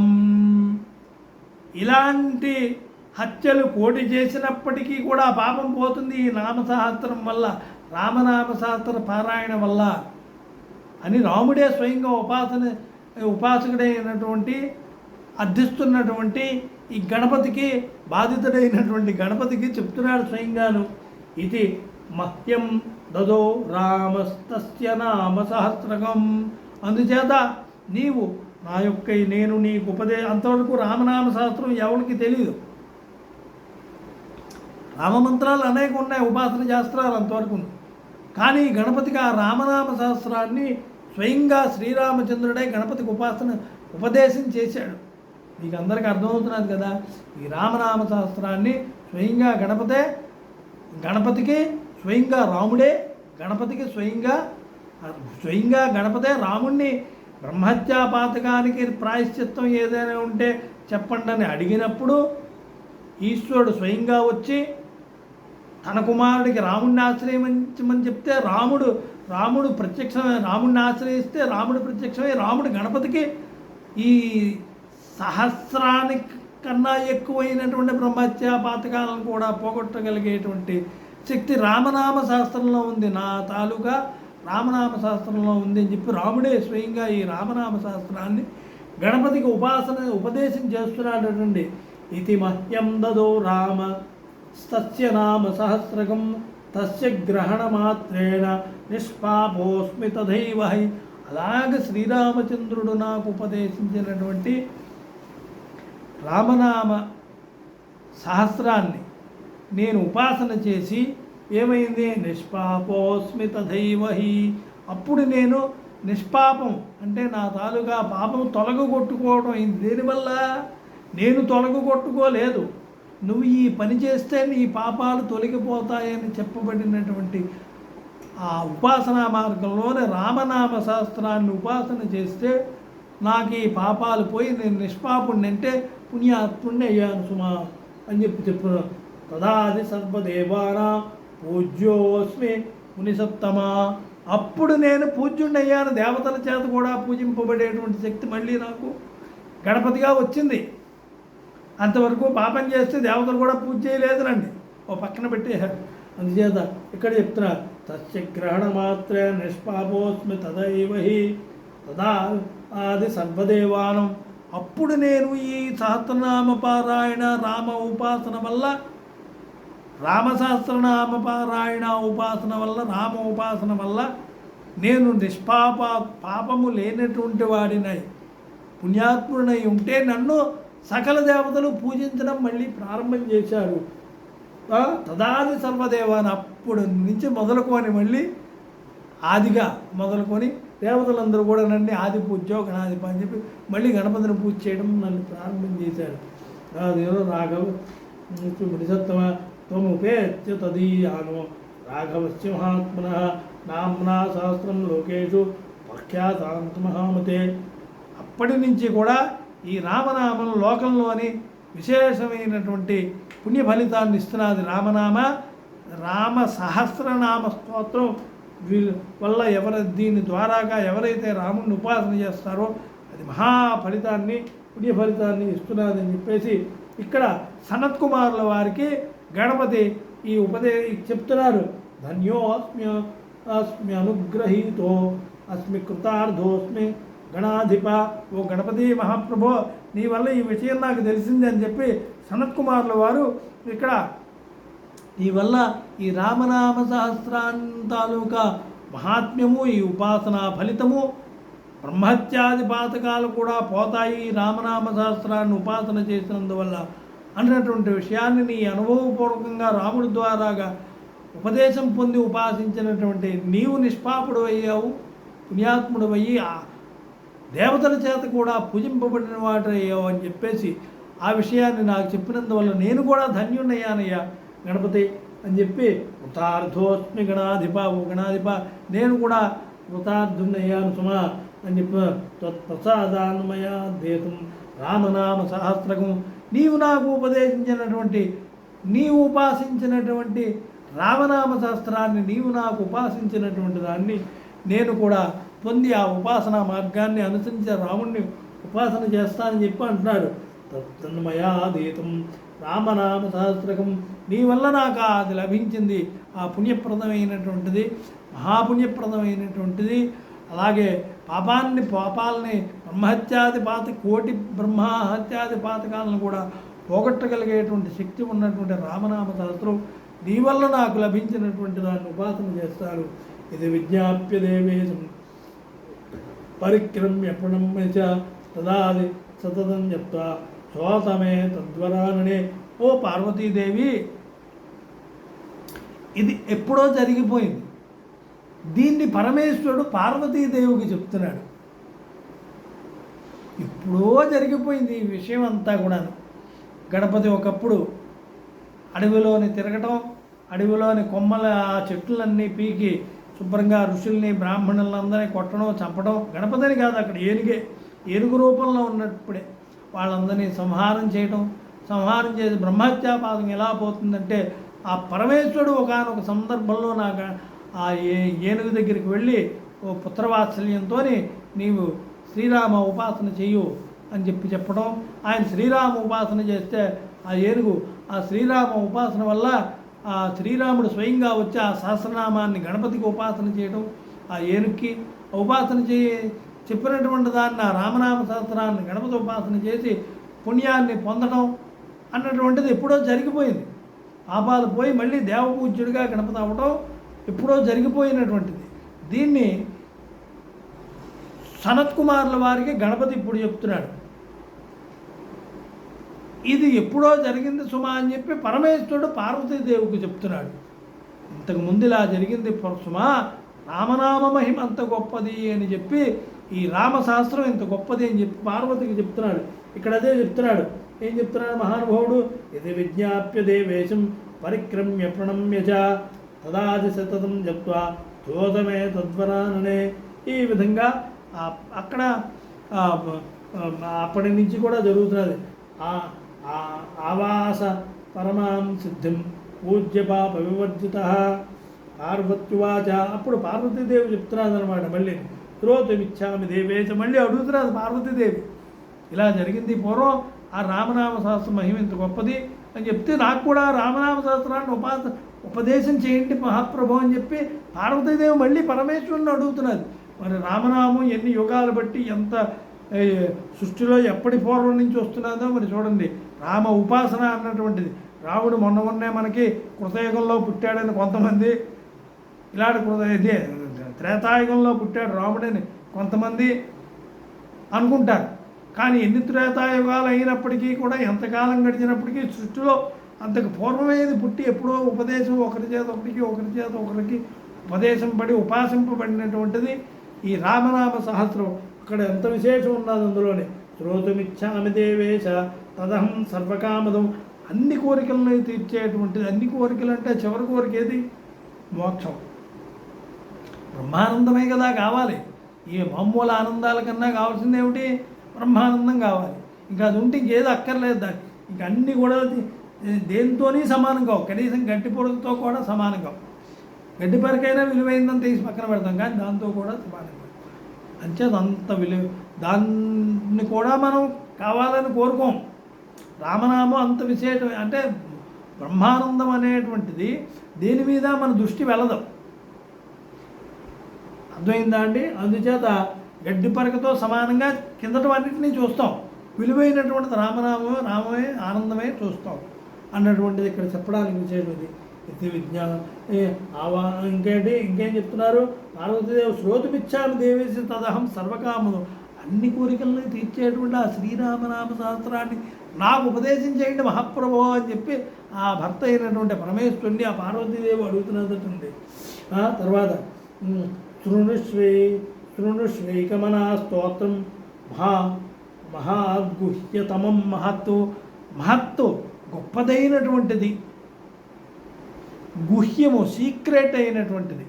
ఎందుకంటే మీరు ఎంత విషయం చెప్తే కానీ ఆ రామశాస్త్ర మహత్యం, రామ మహత్యం, ఆ శక్తి నాకు ఎవరికి తెలీదు. అంచేది మీరు ఉపదేశినందువల్ల దీనికి ఇంత శక్తి ఉన్నది సుమా, ఇదంటూ ఒకటి ఉన్నది సుమా అని రామశాస్త్రం అంటూ శ్రీరామ సహస్రనామం అంటూ ఒకటి ఉన్నది సుమా అనేటువంటి తెలియదు. ఇది గుహ్యం, అవతల వాడు చెప్పే వరకు మనకు తెలియదు. అంచేత ఇంత గుహ్యమైనటువంటిది, సీక్రెట్ అయిన మంత్రం ఎప్పుడు కూడా ఒకరి నుంచి ఒకరికి ఉపదేశం పొందేది కాబట్టి పబ్లిక్లో ఉండేటువంటిది కాదు, కాబట్టి ఇది గుహ్యం అన్నారు, సీక్రెట్గా ఉండేటువంటి. ఉపాసనలో మంత్రాలన్నీ కూడా రహస్యంగానే ఉంటాయి, ఉన్నటువంటిది గుహ్యమైనటువంటిది. తర్వాత శాస్త్రం రామస్య బ్రూహిత యజ్ఞస్తి మేధయా రామ్నా నామ్నాం సహస్రం రామస్య బ్రూహి యజ్ఞస్తి మే దయా. ఇంకేమిటి, దయచేసి నా యందు దయ చూపి. ఎందుకంటే భర్త భార్యను అడగడం ఒక విషయం అయితే, ఇక్కడ ఈ విషయంలో కూడా ఏమండి దయ కలిగించండి, దయ చూపండి అనడంలోని భార్యను దయ చూపవే అని అనటానికి లేదు. ఎందుకంటే భర్తని భార్య ఉపాసన చేయాలి. అంచేత ఈవిడ ఆయన్ని దయచేయండి, దయ చూపండి అన్నారు. ఇది ఒక ఇదైతే భావం అయితే, రెండోది ఉపదేశం చేసేటువంటి వాడు భర్త అయి ఉన్నాడు. భర్త భార్యకి రహస్యాన్ని అంటూ చెప్తాడు. భార్యాభర్తలు ఒకళ్ళకొకళ్ళు రహస్యం చెప్పుకుంటారు. భార్య భర్తకి రహస్యం చెప్పినా చెప్పకపోయినా భర్త కొన్ని రహస్యాలు భార్యకి చెప్తారు. ఈవిడ దయతో చెప్పండి అంటే ఆవిడ చెప్తుంది, మర్మం ఉండదు. భార్య కాబట్టి స్వతంత్రం, తన కంట్రోల్ చేసుకోగలడు, తన చెప్పాడు. ఇతరులకు చెప్పేటప్పుడు కొన్ని విషయాలు చెప్పడానికి అవకాశం ఉండదు. అంటే అలాంటి విషయాలు ఏముండవు, కానీ వీళ్ళిద్దరికీ అరమరికలు ఉండవు కాబట్టి భార్యాభర్తలకి ఎలాంటి రహస్యాలైనా వాళ్ళు చెప్పగలిగేటువంటి శక్తి ఉన్నది కాబట్టి మంత్రరహస్యాన్ని కూడా అదేవిధంగా అప్పటి నుంచే వచ్చిందండి.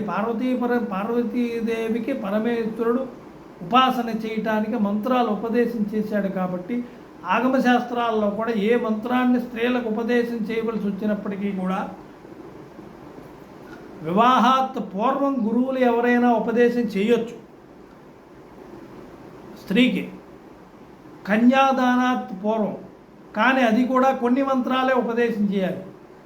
మొట్టమొదటి ఉపదేశం చేయవలసినటువంటి ఓం నమశివాయ, శివాయ నమః, సిద్ధన్నమః. నమశివాయ సిద్ధన్నమః అనేటువంటిది నాకు సర్వ విద్యలు నాకు సిద్ధించుగాక అని ఈశ్వరుడు తాలూకా మంత్రాన్ని ఉపదేశం చేస్తారు. అక్కడి నుంచి విద్యాభ్యాసం ప్రారంభమవుతుంది. అంచేత ఈ పంచాక్షరీ మంత్రాన్ని శివాయ నమః, సిద్ధన్నమః, ఓం నమ శివాయ సిద్ధన్నమః అనేటువంటిది నమః శివాయ సిద్ధన్నమః అనేటువంటిది వివాహాత్పూర్వం స్త్రీ పురుషులు ఇద్దరికీ కూడా ఉపదేశం అయి ఉంటుంది. అందుచేత అది అందరూ కూడా జపం చేసుకోవచ్చు ఎప్పుడైనా సరే, తప్పు లేదు దానికి. ఆల్రెడీ అక్షరాభ్యాసంలోనే ఉపదేశం అయిపోయింది అది వివాహాత్ పూర్వం, స్త్రీలకైనా ఆడకైనా మగకైనా సరే. అక్కడి నుంచి కన్యాదానం అయిపోయిన తర్వాత రహస్యం ఎవరికి రహస్యం ఉంటుందంటే భార్యాభర్తలకే రహస్యం తప్ప అత్తమామలకి సంబంధం లేదు. కొడుకుగా తల్లిదండ్రులకి చెప్పచ్చు, కానీ ఈవిడి రహస్యంగానే ఉంటుంది ఈవిడి. అందుచేత వీళ్ళిద్దరికీ రహస్యాలు వీళ్ళిద్దరిలోనే ఉంటాయి కాబట్టి ఏదైనా మంత్రాన్ని వివాహం అయిన తర్వాత స్త్రీకి ఏదైనా మంత్రాన్ని ఉపదేశం చేయాలంటే డైరెక్ట్గా గురువు దగ్గర నుంచి ఉపదేశం చేయకూడదు. చేస్తే ఏమవుతుంది, భార్య రహస్యాన్ని భర్త దగ్గర దాచడానికి వీల్లేదు. ఆవిడ చెప్పాలి, చెప్తేనే పాతివ్రత. మరి ఆవిడ చెప్పాలి అంటే గురువు చెప్పిన మంత్రం నీకేం చెప్పాడే గురువుగారు అని అడుగుతాడు. నేను చెప్పకూడదండి రహస్యం అండి అంటే వీళ్ళిద్దరికీ అది నప్పదు. అందుచేత అక్కడ ఏం చెప్పబడింది శాస్త్రం అంటే, గురువు భర్తకు ఉపదేశం చేస్తాడు. ఈవిడికి ఈ మంత్రం అడుగుతున్నది కాబట్టి ముందు నీకు ఉపదేశం చేస్తాడు, నీ ఉపాసన చేసి ఆ మంత్రాన్ని ఈవిడికి ఉపాసన చేయి అప్పచెప్పు అంటాడు. అంటే భర్త ద్వారాగానే ఉపదేశం స్త్రీ మంత్రాలను పొందాలి తప్ప బయట ఎంత గొప్పవాడైనా సరే, శివుడైనా సరే డైరెక్ట్గా ఉపదేశం చేయడం, మంత్రోపదేశం చేస్తాడు. ఎప్పుడు చేస్తాడు, వాళ్ళు దేవతలు కాబట్టి చేస్తే చేయొచ్చు. అంత అత్యవసర పరిస్థితి వచ్చినప్పుడు, ఈవిడంతట మహా సాధ్వి అయినప్పుడు పరమేశ్వరుడు కూడా చేయొచ్చు, అప్పుడు తప్పు లేదు. భర్త కూడా అంత ఉపాసకుడు అయినప్పుడు కానీ స్త్రీకి డైరెక్ట్గా ఉపాసనా రహస్యాలని ఉపదేశం చేయటానికి ఇప్పుడు పీఠాల్లోనే రకరకాల వాళ్ళందరూ కూడా ఈ ఆడవాళ్ళందరినీ పిలిచి ఉపదేశం చేసేస్తున్నారు మంత్రాలు. అలా ఉపదేశం చేయటానికి ఆ గురువుకి అధికారం లేదు. వివాహమైనటువంటి స్త్రీకి డైరెక్ట్గా మంత్రోపదేశం చేయటానికి అధికారం లేదు. యతులు సన్యాసులు డైరెక్ట్గా మంత్రాన్ని అసలు మంత్రాన్ని ఉపదేశం చేయకూడదని శాస్త్రం చెప్తున్నది. ఇవాళ రేపు ప్రతి వాళ్ళు కూడా రకరకాల మంత్రాలు జనాలకు ఉపదేశం చేసేది వాళ్ళ వెనకాల వీళ్ళ వెనకాల వాళ్ళు తిరిగేస్తున్నారు, తిప్పేసుకుంటున్నారు తప్ప ఇందులో లేదు. సన్యాసి దగ్గర మంత్రోపదేశం పుచ్చుకోకూడదని శాస్త్రం చెప్తున్నారు. కానీ వాళ్ళ మంత్రోపదేశం పుచ్చుకున్న వాళ్ళందరూ సన్యాసి దగ్గర నుంచే పుచ్చుకుంటున్నారు. సన్యాసి దగ్గర మంత్రోపదేశం ఎప్పుడు పొందాలి అంటే సంసారాన్ని విడిచిపెట్టినప్పుడు, సన్యాసాశ్రమం స్వీకరించేటప్పుడు ఎవరైతే ఉంటాడో గురువు అతను ఆశ్రయించినప్పుడు ఆ గురువు దగ్గర ఇక్కడ సన్యాసం చేసిన తర్వాత ఆ గురువు వాడిని మోక్ష మార్గోపదేశాన్ని ఉపదేశం చేయడానికి వాడిని తీసుకెళ్ళిపోయి బ్రహ్మోపదేశం దాన్ని ఏమంటారంటే పరబ్రహ్మోపాసన చేయటానికి వాడికి ఉపదేశం అప్పుడు చేస్తాడు. సన్యాసికి సన్యాసి ఉపదేశం చేస్తాడు తప్ప సామాన్యులకి సన్యాసి డైరెక్ట్గా ఉపదేశం చేయకూడదని శాస్త్రం. యతులు సన్యాసులు ఉపదేశం చేయకూడదు, విధానం చెప్పచ్చు. నువ్వు ఈ దేవుడిని ఆరాధన చేయి, నువ్వు ఈ పూజా విధానం చేయి, నువ్వు ఇది చేయని చెప్పచ్చు, కానీ మంత్రోపదేశం చేయకూడదు. కానీ ఇప్పుడు లోకల్లో ఉన్న వ్యవహారం అంతా కూడా సన్యాసులే ఉపదేశం చేస్తున్నారు. సన్యాసులు దేని గురించి ఉపాసన చెప్పాలి? పరబ్రహ్మోపాసన మాత్రమే చెప్పాలి, మోక్ష సాధనకి సంబంధించిన ఉపాసనే చెప్పాలి. అందుచేత అక్కడ ఉండే రహస్యం అదంటే చెప్తున్నారు. ఇక్కడ పరమేశ్వరుడే స్వయంగా పార్వతీదేవి మహానుభావ నాకు ఆ రామనామ సహస్ర మహత్యం చెప్పారు. ఈ విధంగా గణపతికి అనుగ్రహం కలిగింది. రామానుగ్రహం వల్ల బ్రహ్మహత్యాది పాతకాలు కూడా పోయాయి, ఎంతోమంది ధరించారని చెప్పారు. కాబట్టి అంతటి మహత్యమైనటువంటి ఈ విశేషమైనటువంటి రామనామ సహస్రాన్ని నాకు కూడా దయచేసి దయతోని నాకు కూడా మీరు ఉపదేశం చేయండి అని చెప్పి పార్వతీదేవి పరమేశ్వరుని అడుగుతున్నారు. అందుచేత భర్తకు ముందు ఉపదేశం చేసిన తర్వాత భర్త ద్వారాగా భార్యకు ఉపదేశం చేయిస్తారు ఏ మంత్రాన్ని అయినా సరే. ఈ నియమం శాస్త్రాల్లో కూడా ఉంది. అలాంటి ఈ విషయాన్ని పూర్తిగా తెలుసుకోవాలంటే మీకు అందుబాటులో ఉండేటువంటి గురువులు ఎవరైతే ఉంటారో వాళ్ళని అడిగి తెలుసుకోండి, వాళ్ళు చెప్తారు. ఇక్కడ సందర్భాన్ని అనుసరించి చెప్పడం అవసరం వచ్చింది తప్ప నేను ఎవరిని కూడా నిందించడం కానీ ఎవరు తప్పు చేస్తున్నారని కానీ అనడానికి నేను సరిపోను. ఇక్కడ విషయాన్ని బట్టి ఈ సందర్భంలో ఒకసారి అనుకున్నాం. అంచేత ఇక్కడ శ్రోతుమిచ్చామి దేవేచ తదహం సర్వకామదం, అన్ని కోరికలని తీర్చి సర్వకామదం అంటే మోక్షాన్ని కూడా ఇచ్చేటువంటిది. ఆ మోక్షాన్ని ఇవ్వకపోతే అన్ని కోరికలు తీరలేదు కదా, ఇంకో కోరిక మిగిలిపోయింది కదా. అంచేత మోక్షాన్ని కూడా ఇచ్చేటువంటిది ఏదైతే ఉందో దాన్ని కూడా అంతటి విశేషమైనటువంటి రామనామ సహస్రాన్ని నాకు దయతోని ఏం చెప్తున్నది, రామనామ సహస్రం రామస్య బ్రూహి యద్యస్తిమే, ఏదైతే రామనామ సహస్రం ఉందో దాన్ని దయతోని నాకు ఉపదేశం చేయండి అని చెప్పి పార్వతీదేవి పరమేశ్వరుని అర్థించిందటండి. అప్పుడు అధవక్ష్యామి భో దేవి రామనామ సహస్రకం. అప్పుడు పరమేశ్వరుడు చెప్తున్నాడు, ఓ దేవి, లోకములకు తల్లివైనటువంటి దేవి అని కూడా సంబోధించవచ్చు. అక్కడ దేవి అంటే అవన్నీ తను భర్తగా ఎలాగ పూజింపబడుతున్నాడో భార్యగా కూడా అంత గౌరవప్రదమైనటువంటిది ఆవిడ. పూజింపబడేటువంటిది లోకల చేత పూజింపబడేటువంటి తన భార్య అంటే ఇంట్లో 10 మందికి పిల్లలకి బంధువులకి వాళ్ళ తల్లిదండ్రులకి అందరికీ ఆవిడ పోషించేటువంటిది భార్య. ఈవిడే వంట చేసి వడ్డించి ఓర్పుతో అన్నీ చేస్తున్నది. అంటే ఈవిడికి ఎంత సహకారం చేస్తున్నది ధర్మంలోని అంటే అందుచేత ఆవిడ దేవి అని సంబోధన చేశాడు. పరమేశ్వరుడు అంత గొప్పవాడు. ప్రతి వాళ్ళు కూడా దేవి భార్యని ఆ విధంగా పిలవచ్చు. అందుచేత ఇక్కడ దేవి అంటున్నాడు భార్యని పరమేశ్వరుడు అని. ఏం చెప్తున్నాడు, నీకు చెప్తాను నామశాస్త్రకం వక్ష్యామి భో, నువ్వు అడిగిన దానికి నేను చెప్తాను. శృణుష్వైక ఏకమనా స్తోత్రం. ఏకమనః అంటే స్థిరమైనటువంటి బుద్ధి మనస్సు ఒక దగ్గర పెట్టి దీన్ని విను, నీకు ఉపదేశం చేస్తాను అని చెప్పి రాముడు చెప్తున్నాడు. శృణుష్వైకమనా స్తోత్రం మహాద్గుహ్యతమం, చాలా సీక్రెట్ అయినటువంటి మహాద్గుహ్యం, చాలా రహస్యమైనటువంటి ఉపాసన నా రామ ఉపాసనలో చాలా రహస్యమైనటువంటి ఉపాసనా విధానంలో ఈ నామాలు కూడా రామనామ శాస్త్రం కూడా ఒకటి. అలాంటి దాన్ని నీకు ఉపదేశం చేస్తున్నాను పార్వతి అని చెప్పి పరమేశ్వరుడు పార్వతీదేవికి ఉపదేశం చేస్తున్నాడట. అందుచేత ఈ రామనామ శాస్త్రాన్ని ఇంకా ఏమిటి ఇందులోని చెప్తున్నా. ఋషి వినాయకశ్చాస్య గాయత్రీ ఛంద. మొట్టమొదటగా రాముడే స్వయంగా గణపతికి మంత్రాన్ని ఉపాసన చేయటానికి ఉపదేశం చేశాడు కాబట్టి ఇక్కడ గణపతే మొట్టమొదటి ఉపాసన చేసినటువంటి ఈ రామశాస్త్రాన్ని ఉపాసన చేసినటువంటి వాడు కాబట్టి గణపతియే ఈ రామశాస్త్రానికి ఋషి. మొట్టమొదటి ఋషి అంటే ఏమిటంటే మొట్టమొదటి ఈ మంత్రాన్ని ఎవరు ఉపాసన చేశారు, ఎవరికి ఇవ్వబడిందో వాళ్ళు ఋషులు. అంటే అక్కడి నుంచి ఆ మంత్రం ప్రారంభమైనటువంటి లెక్క. అందుచేత ఈ రామనామ శాస్త్రానికి సహస్రనామ స్తోత్రానికి గణపతియే మొట్టమొదటగా ఋషి అని చెప్పి పరమేశ్వరుడు పార్వతీదేవికి ఉపదేశం చేస్తున్నాడు. ఈ రామశాస్త్రాన్ని అంతటి విశేషం ఉన్నది చూడండి. తర్వాత ఋషి వినాయక, వినాయకుడే ఋషిట. వినాయకస్య గాయత్రి ఛంద ఏవచ, గాయత్రి ఛందస్సులో ఉన్నది. తర్వాత పరబ్రహ్మాత్మనో రామో దేవత గిరినందిని. ఓ పార్వతీదేవి, పరమాత్ముడైనటువంటి శ్రీరామచంద్రుడే దేవత. ఈ రామనామ శాస్త్రానికి అధిష్టాన దేవత ఎవరు అంటే మంత్రానికి ఏ దేవత అనుగ్రహిస్తుంది అన్నటువంటిది చెప్పాలి. అందుచేత ఇక్కడ రాముడే దేవత అంటున్నాడు. తర్వాత శ్రీమన్ మహావిష్ణురతి బీజం, మహావిష్ణువే రాముడిగా అవతారానికి వచ్చాడు. మహావిష్ణువు అందుచేత మహావిష్ణురతి బీజం గుణభృన్నిర్గుణో మహానితి శక్తి. గుణభృన్నిర్గుణోనితి. పరమాత్మ రెండు రకాలండి, సగుణుడు నిర్గుణుడు. కానీ పరమాత్మ నిర్గుణుడే, అంటే ఏ రకమైనటువంటి గుణము లేదు. మంచివాడ చెడ్డవాడ, అగ్న వాయువ నీర ఏమిటి పరమాత్మ అన్నీ తానే ఉన్నాడు.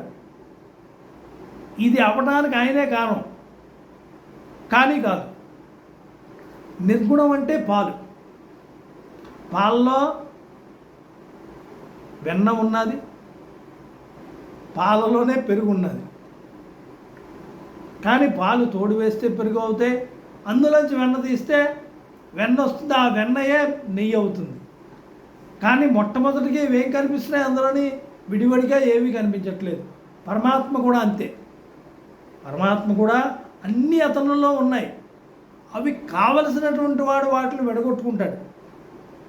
ఉదాహరణకి పరమాత్మ అంటే ఒకడే అన్నటువంటిది. మనకి రాముడిగా కావాలనుకున్నటువంటి వాడు రాముడిగా విడగొట్టుకుంటాడు. లక్ష్మీ కావాలనుకున్నటువంటి వాడు లక్ష్మీదేవిగా విడగొట్టుకోవాలి. లక్ష్మీదేవిని ఉపాసన చేసి ధనాదులన్నీ కూడా ఆవిడని అడగవలసినవన్నీ అడుగుతారు. అంటే మనకి ఏదైతే కార్యం ఉందో, ఏదైతే కామ్యం ఉందో, కోరుకున్నటువంటిది కావలసినటువంటిది దాన్ని బట్టి ఆ దేవతను ఉపాసన చేస్తాం. కానీ పరబ్రహ్మ అనేటువంటిది ఒకటే. ఇక్కడ అదే చెప్పబడుతున్నది. ఇంకేం చెప్తున్నాను, నిర్గుణ నిర్గుణ గుణం అంటే రాముడు మంచివాడా చెడ్డవాడా? రావణాసుని చంపేశాడు, వాలినేమో చెట్టు చాటు నుంచి చంపేశాడు, చెడ్డవాడని అంటున్నాం. ఇంకేమో నీతులు తెలుసు రాముడికి? ఆ శూర్పణఖకి దగ్గరుండి ముక్కు చెవులు కోయించేశాడు. ఇది రాముడు మరి చెడ్డవాడే కదా. ఆడదాన్ని ఎంతో యుద్ధం చేయనంటాడు, ఆడదాన్ని ముట్టుకొని అంటాడు, ఆడదాన్ని చూడనంటాడు, ఏకపత్ని వ్రతం అంటాడు, దానికి ముక్కు చెవులకు. ఇవన్నీ కూడా చెప్తుంటాం. ఇవన్నీ శాస్త్రం కాదు, ఇవన్నీ ధర్మం కాదు. ఇవన్నీ రాముడికి నిర్గుణుడు. అక్కడ ధర్మాన్ని బట్టే కార్యం జరుగుతుంది తప్ప తను ఏమీ తను స్వయంగా చేసేటువంటిది కాదు. ధర్మాన్ని బట్టి అక్కడ నడుస్తుంది. ధర్మం ఒక బొమ్మ అంటే సగుణ నిర్గుణం అంటే ఉదాహరణ ఏంటంటే బొమ్మ చేయడానికి ఒక పదార్థం కావాలి కదండి. ఏదో ఒకటి పిండో, బంగారమో, వెండో, మట్టో ఏదో ఒక పదార్థం అయితే కదా దాన్ని పెట్టి మనం బొమ్మ తయారు చేస్తే మట్టి బొమ్మ అంటాం, లక్క బొమ్మ అంటాం, కర్ర బొమ్మ చెక్క బొమ్మ అంటాం, బంగారం బొమ్మ అంటాం, వెండి బొమ్మ అంటాం, లేకపోతే ఏనుగు దంతాల బొమ్మ అంటాం. అంటే అక్కడ ఒక పదార్థం ఉంటే దాంతో బొమ్మ తయారు చేస్తాం. అలాగే ధర్మం అనేటువంటి ఒక పదార్థాన్ని తీసుకొని దాంతో విగ్రహం తయారు చేసామనుకోండి, ఆ విగ్రహం ఎలాగుంటుంది? రాముడే. రామో విగ్రహవాన్ ధర్మ అన్నాడు. మారీచుడు అన్నాడు, ధర్మాత్ముడు సుమా రాముడు, ఆయన జోలికి వెళ్ళకని చెప్పి మారీచుడు చెప్పాడు రావణాసుడికి. మామూలు వాడు ఎవడో మంచివాడు చెప్పలేదు. మారీచుడు మళ్ళీ నువ్వు వెళ్ళు రాముడి దగ్గరికి అన్నాడు. రాముడి జోలికి వెళ్ళమంటే పెట్టి నన్ను అక్కడ కొడితే ఇక్కడ పడ్డాను నేను, ఒకసారి బాణం కొడతాను, ఈ సముద్ర ఒడ్డుని పడ్డాను నేను, అక్కడ కొడితే బాణంతో బతికి నీ దగ్గర ఈ వార్త చెప్పడానికి మిగిలాను నేను, మళ్ళీ వెళ్ళమంటే నన్ను అన్నాడు మారీచుడు. బంగారు లేడిగా వచ్చినటువంటి వాడు. ధర్మాత్ముడు సుమా రాముడు, రామ విగ్రహాన్ ధర్మ. అంచేత మన రాక్షస ధర్మం ప్రకారంగా హలో లక్ష్మణాన్ని నేను అరిచాను అంటే రాముడు అరిచాడు అనుకుని లక్ష్మణుడు వచ్చేస్తాడు. అంచేత రాముడు ధర్మంగానే నన్ను కొట్టడానికి వచ్చాడు, ఎంత దూరం అయినన్ను. ఆ కొట్టిన దెబ్బకి నేను ఇక్కడ లంకలో ఈ సముద్రం ఒడ్డున పడ్డాను నేను, అక్కడ కూడా ఇక్కడ పడ్డాను. ఎక్కడ దండకారణ్యం, ఎక్కడ లంక అవతల, అక్కడ పడ్డాను నేను. అంచేత అలాగే ధర్మాన్ని ఒక రూపం తయారు చేస్తే రాముడిగా ఉంటుంది. అంచేత విగ్రహం అంతా ధర్మానికి విగ్రహమే, ఇంకో వస్తువుతో చేసినటువంటి విగ్రహం కాదు అది రాముడు. అంచేత ధర్మమే అతనైనప్పుడు ఇంకో అధర్మం ఎందుకు జరుగుతుంది అక్కడ? బంగారంతో బొమ్మ చేసి ఏమంటే ఇది మట్టి బొమ్మ అనుకుంటారా? లేకపోతే మట్టితో బొమ్మ చేసి ఏమంటే ఇది బంగారం బొమ్మ అనుకోండి అంటే ఎవడైనా అనుకుంటారా? మరి అలాగే ధర్మంతో బొమ్మ చేసి ఆ ధర్మం ఉన్నది రాముడిలో అంటే ఉపయోగం ఏముంది? అందుచేత అలాగే ఇక్కడ ఏంటి చెప్పబడింది, ఇక్కడ విశేషం ఏంటి, ఇక్కడ గుణభుర్ నిర్గుణో మహాన్ ఇది శక్తి. గుణములు ఉండి గుణములు లేక ఉన్నటువంటి వాడు గుణములతో ఉన్నటువంటి వాడిగా వస్తాడు. శ్రీకృష్ణ పరమాత్మ వచ్చాడు, ఆయనకి దుర్యోధనుడి మీద కోపం ఉందా, లేకపోతే ఈర్ష్య ఉన్నదా, లేకపోతే ఎవడవాడు ఎవరి మీద కోపం కానీ శత్రుత్వం కానీ అభిమానం కానీ ఏమీ లేనటువంటి వాడు పరమాత్మ. కానీ అక్కడ నిమిత్త మాత్రంగా దుర్యోధనుడికి మంచి మాటలు చెప్పాడు. బాబా నువ్వు ఇలా చేసుకుంటే బాగుంటుంది, లేకపోతే మొత్తం వంశం నాశనం అయిపోద్ది, ఎవరిని మేల్సిన వాళ్ళు ఆ పాండవులు 5గురే కానీ వచ్చి యుద్ధం చేయాలంటే నువ్వు ఎవడు ఇలాంటి కర్ణులు 1000 మంది ఉన్నా 10,000 మంది ఉన్నదని ఏం కాదు సుమా, ఏదో కర్ణుడు నాకు ఉన్నాడు అనుకుంటున్నావు. ఇన్ని నీతులు చెప్పాడు, ధర్మంగా చెప్పాడు. యువతల మేనత్త కొడుకు వాడు మహానుభావుడు, వాడిని రక్షించమన్నాడు. మేనత్త చంపేకి నాయన అంటే చిన్నప్పుడు చంపేకంటే వాడిని 100 తప్పుల వరకు క్షమిస్తాను శిశుపాలుని, ఆ తర్వాత మాత్రం నేను ఎట్టి పరిస్థితుల్లోని క్షమించను సుమా అత్త, నీ కొడుకు నిజంగా అత్త ఏమిటి ఆవిడ. పరమాత్మకి రెండేళ్ళలో బంధుత్వం లేదు, కానీ అక్కడ ధర్మం అత్త ధర్మం ప్రకారంగా ఆవిడ కోరింది. తండ్రితో పుట్టుగా మేనత్తగా ఆవిడకి ధర్మం ప్రకారంగా అక్కడ వాగ్దానం ఇవ్వాలి. వీడిని కూడా మేనల్లుడిగా భావించి రక్షించవచ్చు, కానీ వీడు ధర్మం తప్పాడు కాబట్టి వీడికి అధర్మాన్ని పాలయ్యాడు కాబట్టి వీడు అక్కడ ధర్మాన్ని నిలబెట్టాలంటే అధర్మాన్ని ఛేదించాల్సిందే, ఇంక వాడిని శిక్షించాల్సి వచ్చింది శిశుపాలుని. అలాగేంటంటే ఆయన దేనికి కారణం కాదు, అందులో ఏమీ లేదు, ఈర్ష్యలు కానీ అసూయలు కానీ ఏమి ఉండవు, కానీ ఇవతలు ఉన్నాయన్నట్టుగా కనిపిస్తాడు ఆయన. శ్రీకృష్ణ పరమాత్మ 16,000 మంది గోపికల్ని పెళ్లి చేసుకున్నాడు. వీళ్ళందరూ ఎందుకు కామం ఉంటే ఈ 16,000 మందిని పెళ్లి చేసుకున్నాడా? లేదు, వాళ్ళు కోరుకున్నారు. మహర్షులందరూ రై పుట్టి వాళ్ళు కోరుకున్నారు కాబట్టి వాళ్ళకి భర్తగా కనిపించాడు, కానీ ఆయన భర్త కాడు అక్కడ నిజంగా పరమాత్ముడు. అందుచేత ఆయన ఏంటి, గుణాలు ఉన్నప్పటికీ గుణాలు లేనటువంటి వాడు పరమాత్మ. అన్ని గుణాలు ఉన్నట్టుగా బయటికి కనిపిస్తుంటాడు. మీకు తాగుబోతాడు ఉన్నాడు అనుకోండి, మంచివాడు కూడా ఎలా అంటాడు, వాడు అన్నీ గౌరవంగా పెరగడు. అదే మందు విరిగిపోయింది, అవును బాబు నిన్న మిమ్మల్ని ఎదవా అన్నాను, ఒరే అన్నాను, క్షమించండి బాబు మహాత్ముడ, తప్పు అయిపోయిందని అంటాడు. అదే తాగినప్పుడు ఏముంటాడు?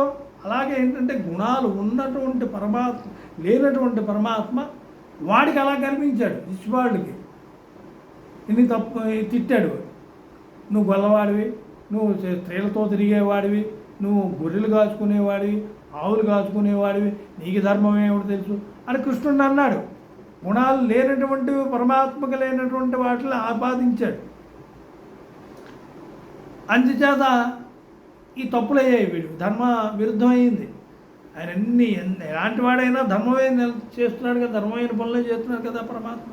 అందరూ పరమాత్మగానే చూస్తున్నారు కదా శ్రీకృష్ణుడిని. ఈయన ఎందుకు చూడట్లేదు, శిశుపాలుడు ఎందుకు చూడలేదు? అందుచేత ఏంటంటే అక్కడ ధర్మం విగ్రహ రూపంలో ఉంటే ఎలా ఉంటుంది, అక్కడ గుణం లేనటువంటి పరమాత్మ సగుణుడుగా కనిపిస్తాడు అని.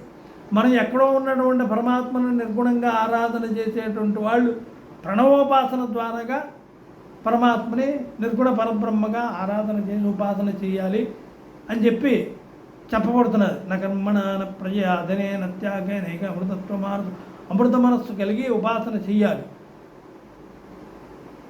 వేదాంత విజ్ఞాన సునిశ్చితార్థ అని చెప్పబడింది. అక్కడ ఏకేశ్వరోపాసన చెప్పబడింది. కానీ మనం ఏం చేస్తున్నాం, రాములు వారికి గుడి కడుతున్నాం, కృష్ణుడికి గుడి కడుతున్నాం, ఆయనకి ఆభరణాలు పెడుతున్నాం, ప్రసాదాలు పంచి పెడుతున్నాం. ఇవన్నీ మన కోసం చేసుకుంటామని కాదు, ఇవన్నీ భగవంతుడికి ఉన్నాయని చెప్పి మనం ఆపాదించి వాటి ద్వారాగా మనం లోక వ్యవహారాలు మనం నడుపుకుంటున్నాం. బంగారం కొట్టువాడు ఉన్నాడు అనుకోండి, వాడు ఏం కోరుకుంటాడు, నా బంగారం విలువ పెరగాలి, బాగా అమ్ముదలు అవ్వాలి, అమ్మకం అవ్వాలి అని చెప్పి వాడు కోరుకుంటాడు. మనం తిండి లేనటువంటి వాడు ఏమనుకుంటాడు, తెల్లవారు లేచి నాకు తెల్లవారు లేచి కానీ ఇంత అన్నం ఏంటికి వెళ్ళాలి, లోటు లేకుండా ఇంత అన్నం పెట్టేటట్టుగా నన్ను అనుగ్రహించుతండి ఆయన పరమాత్మ అని చెప్పి వీడు కోరుకుంటాడు. వాడి లెవెల్లో వాడు కోరుకుంటాడు, వీడి లెవెల్లో వీడు కూడా వాడికి ఇస్తాడు పరమాత్మ, వీడికి ఇస్తాడు. అందుచేత ఏంటంటే లోకంలో జరిగేటువంటిది ఇన్ని రూపాలుగా భగవంతుడిని ఇన్ని రకాలుగా ఉపాసన చేసేటువంటి వాళ్ళు ఉంటారు. కాబట్టి ఇక్కడ ఏం చెప్తున్నాడు, గుణభున్ నిర్గుణో మహాన్ మహాన్ ఇది శక్తి సంసారోత్తారకో రామేతి మంత్ర. ఇదేమిటి, సంసారాన్నించి తరింపగలిగేటువంటి రామమంత్రం సుమా. ఇది సామాన్యమైనటువంటిది కాదు. సంసారోత్తారకో ఇది మంత్ర, రామమంత్రం సామాన్యమైనటువంటిది కాదు. ఆఖరికి కావాల్సింది ఏమిటి, మనకి అన్నీ అడుగుతాం, దేవుడా నాకు సుఖంగా ఉంచు, వండుకోవడానికి భార్య ఉండాలి, నాకు భార్య వచ్చిన తర్వాత వీళ్ళకి పిల్లలు కలగాలి, నా పిల్లలకి పెళ్ళిళ్ళు చదువులు బాగుండాలి, పెళ్ళిళ్ళు అవ్వాలి. ఇవన్నీ సంసారంలో మనం మొదటి నుంచి 0 నుంచి ఎన్ని ఉన్నాయో అన్నీ కోరుతాం. లాస్ట్కి మనకి ఏది ఉపయోగపడదు. భార్య మనకి సహకరించలేదు, దానికి పోని మనం సహకరించగలమా అంటే దాని ఉత్సాహం బియ్యే పేడ ఏకమైపోతుంది, దానికి చొంగగారిపోతుంటుంది, మనకి చొంగగారిపోతుంది. మగవాడికి భార్యాభర్తలు ఇద్దరికీ కూడా కదలలేరు, చెయ్యి కదపలేరు, అలా పడి ఉంటారు. శరీరం ఆఖరికి చైతన్యం లేనటువంటి స్థితికి వెళ్ళిపోతుంది. అంటే మన చెయ్యిని మనం కూడా తీయలేం, ఇలాగా కేవలం బుర్రే పనిచేస్తుంటుంది. అది పనిచేసి కొన్నాళ్ళు బాధపడితే ఇంకా ఆఖరికి అది కూడా పనిచేయకుండా ఏమంటారు కోమాలకు వెళ్ళిపోయినటువంటి స్థితిలో ఉంటుంది. అప్పుడు మనకి ఏం కావాలి, మోక్షం కావాలి. అది రానంత వరకు మనం ఈ బాధను అనుభవించుతూనే ఉండాలి. ఇవన్నీ ఉన్నప్పటికీ అనుభవించాం, ఇవన్నీ వదులుగొట్టుకొని వెళ్ళిపోతున్నప్పటికీ కూడా బాధనే అనుభవిస్తున్నాం. మరి శాశ్వతమైనటువంటి ఆనందం దేంట్లో ఉందంటే తరించడంలో ఉంది. తారక మంత్ర ఉపాసన, తారక దేవత ఆశ్రయము, తారక దేవత అనుగ్రహం చేత తరించినటువంటి దాంట్లోని అందులో ఉంది సుఖం, బ్రహ్మానందం. మరి అలాంటిది ఎందుకు కోరుకోవట్లేదు మనం? అంచేత తారకం ఏదైతే ఉందో తారక మంత్రం ఇక్కడ ఏం చెప్పబడుతున్నది, పరబ్రహ్మతారకో రామో పరబ్రహ్మతారకో రామో దేవత ఇది గిరినందిని. పరబ్రహ్మ స్వరూపమైనటువంటి తారక మంత్రం రామతారక మంత్రమే ఇది సుమా, సామాన్యమైనటువంటి కాదు. గిరినందిని ఓ పార్వతీదేవి, పర్వతరాజకుమార్తె అని చెప్పి ఆ పరమేశ్వరుడు చెప్తున్నాడు ఇక్కడ. అది ఈయన చెప్తున్నాడు. తర్వాత శ్రీమన్మహావిష్ణుడిది బీజం. ఇంకా ఏం చెప్తున్నాడు, బీజం గుణభిర్గుణో మహానిధి శక్తి సంసారోత్తారకో రామేతి మంత్ర. సంసారాన్ని తరింపజేసేటువంటి రామమంత్రం సుమా ఇది. పార్వతీదేవికి సంసారయాతనే, పరమేశ్వరుడికి సంసారయాతనే. అందుకే కదా ఆయన తపస్సు చేస్తున్నటువంటి. సంసారం అనేటువంటిది ప్రతి వాడికి ఉంటుంది, కానీ వాళ్ళ దీంట్లో వాళ్ళకు ఉంటుంది, వాళ్ళ లెవెల్లో వాళ్ళకు ఉంటుంది. సంసారం అంటే వాళ్ళకి ఎంతకే ఆనందం అనుభవిస్తున్నా ఇంకా కొన్ని కనిపిస్తూనే ఉంటాయి. అందుకే వాళ్ళు ఏం చేస్తారు, ఒక దేవతను ఉపాసన చేస్తున్నారంటే ఈ దేవత తర్వాత ఇంకో దేవతని ఎలాగ ఉపాసన చేయాలి అనేటువంటి దాన్ని వాళ్ళు ఉపాసన చేస్తుంటారు. అందుకే పరమేశ్వర పార్వతీ సంవాద రూపంలోని ఈ ఆగమాలు మంత్రశాస్త్రాలు, తంత్రశాస్త్రాలు అన్నీ కూడా ఉపదేశ రూపంలోనే వచ్చాయి. వాళ్ళు ఉపాసన చేసి ఆ దేవతా మహాత్యాన్ని పార్వతీ పరమేశ్వరులే చెప్పుకుంటే మనం ఉపాసించవలసినటువంటిదా కాదా అని మనం ఎందుకు అనుకోవాలి? అంటే మహాత్ములు దేన్నైతే ఉపాసన చేసి ఆశ్రయించి పరబ్రహ్మస్వరూపాన్ని ఉపాసన చేస్తారో దాన్నే మనం కూడా ఆశ్రయించాలని మనకు ఉపదేశం. అది ఒక గొప్పవాడు ఒక పని చేస్తే యజ్జదాచరతి శ్రేష్ఠ తత్తదేవేతరో జనః. శ్రేష్ఠ అంటే మహాత్ములు. శ్రేష్ఠుడు ఎవరు? పరమేశ్వరుడిగా. ఉపాసకులలో శ్రేష్ఠుడు, రామమంత్రోపాసకులలో శ్రేష్ఠుడు పరమేశ్వరుడు. అలాంటి పరమేశ్వరుడు రామమంత్రం తాలూకా శ్రేష్టత, గొప్పతనం తెలిసి ఆ శ్రేష్టమైనటువంటి మోక్షాన్ని ఇచ్చేటువంటి వాటిలో శ్రేష్టమైనటువంటి తారక మంత్రాన్ని ఇక్కడ పార్వతీదేవికి ఉపదేశం చేస్తున్నాడు పరమేశ్వరుడు. అంటే మరి ఎంత గొప్పదో చూడండి ఇక్కడ విశేషం. అందుచేత ఇక్కడేం చెప్తున్నాడు? సంసారోత్తారకో రామేతి మంత్ర సచ్చిదానంద విగ్రహేతి కీలకం. సచ్చిదానందం, దానివల్ల ఏమిటి? సత్తు చిత్తు ఆనందమే తప్ప ఇంకేది కూడా. సత్ అంటే పరమాత్మ, చిత్తు అంటే జీవుడు. ఈ రెండు ఏకమైతే మిగిలేటువంటిది ఆనందమే. పరమాత్మ జీవుడు ఏకమైతే ఆనందమే. ఈ పరమాత్మ జీవుడు విధివిధిగా భావింపబడితే నీవు దేవుడివి నేను జీవుడిని అన్నాడు అన్నమాచార్యులు వారు. అందుచేత నీవు ఆనందం, మన ఇద్దరం కూడా ఒకే దగ్గర ఉపాసన చేసి నేను ఉపాసన చేస్తే నాకు దొరికేటువంటిది ఆనందమే అన్నారు. అంచేత ఏంటంటే సచ్చిదానందత్వం అప్పుడు వస్తుంది. చిత్తు అంటే జీవుడు, చిదానందం నేను అనుభవిస్తున్నాను అనుకున్నంతసేపు కూడా చిదానందం. సత్తుని కేవలం సత్తును ఉపాసన చేసి నేను వేరుగా ఉంటే సదానందం. సదానందం వేరు, చిదానందం వేరు. కానీ ఈ రెండూ కలిస్తే సచ్చిదానంద పరబ్రహ్మస్వరూపము. సచ్చిదానంద ప్రభు అంటే ఏదో సామాన్యంగా దాండిపోయేటువంటి అని అందరికీ ఈవేళ సచ్చిదానందం అని పేరు పెట్టేస్తున్నారు. సచ్చిదానందం అంటే దాంట్లో ఉండేటువంటిది పరబ్రహ్మస్వరూపం అని అర్థం. అక్కడ జీవుడు దేవుడు అనేటువంటి భేదం లేకుండా ఉండేటువంటిది నిశ్చల నిర్గుణ నిరంజన నిర్వికల్ప పరమాత్మ ఎవరైతే ఉన్నాడో అదే సచ్చిదానందం. అలాంటి సచ్చిదానంద పరబ్రహ్మ ఇక్కడ ఏం చెప్తున్నాడు?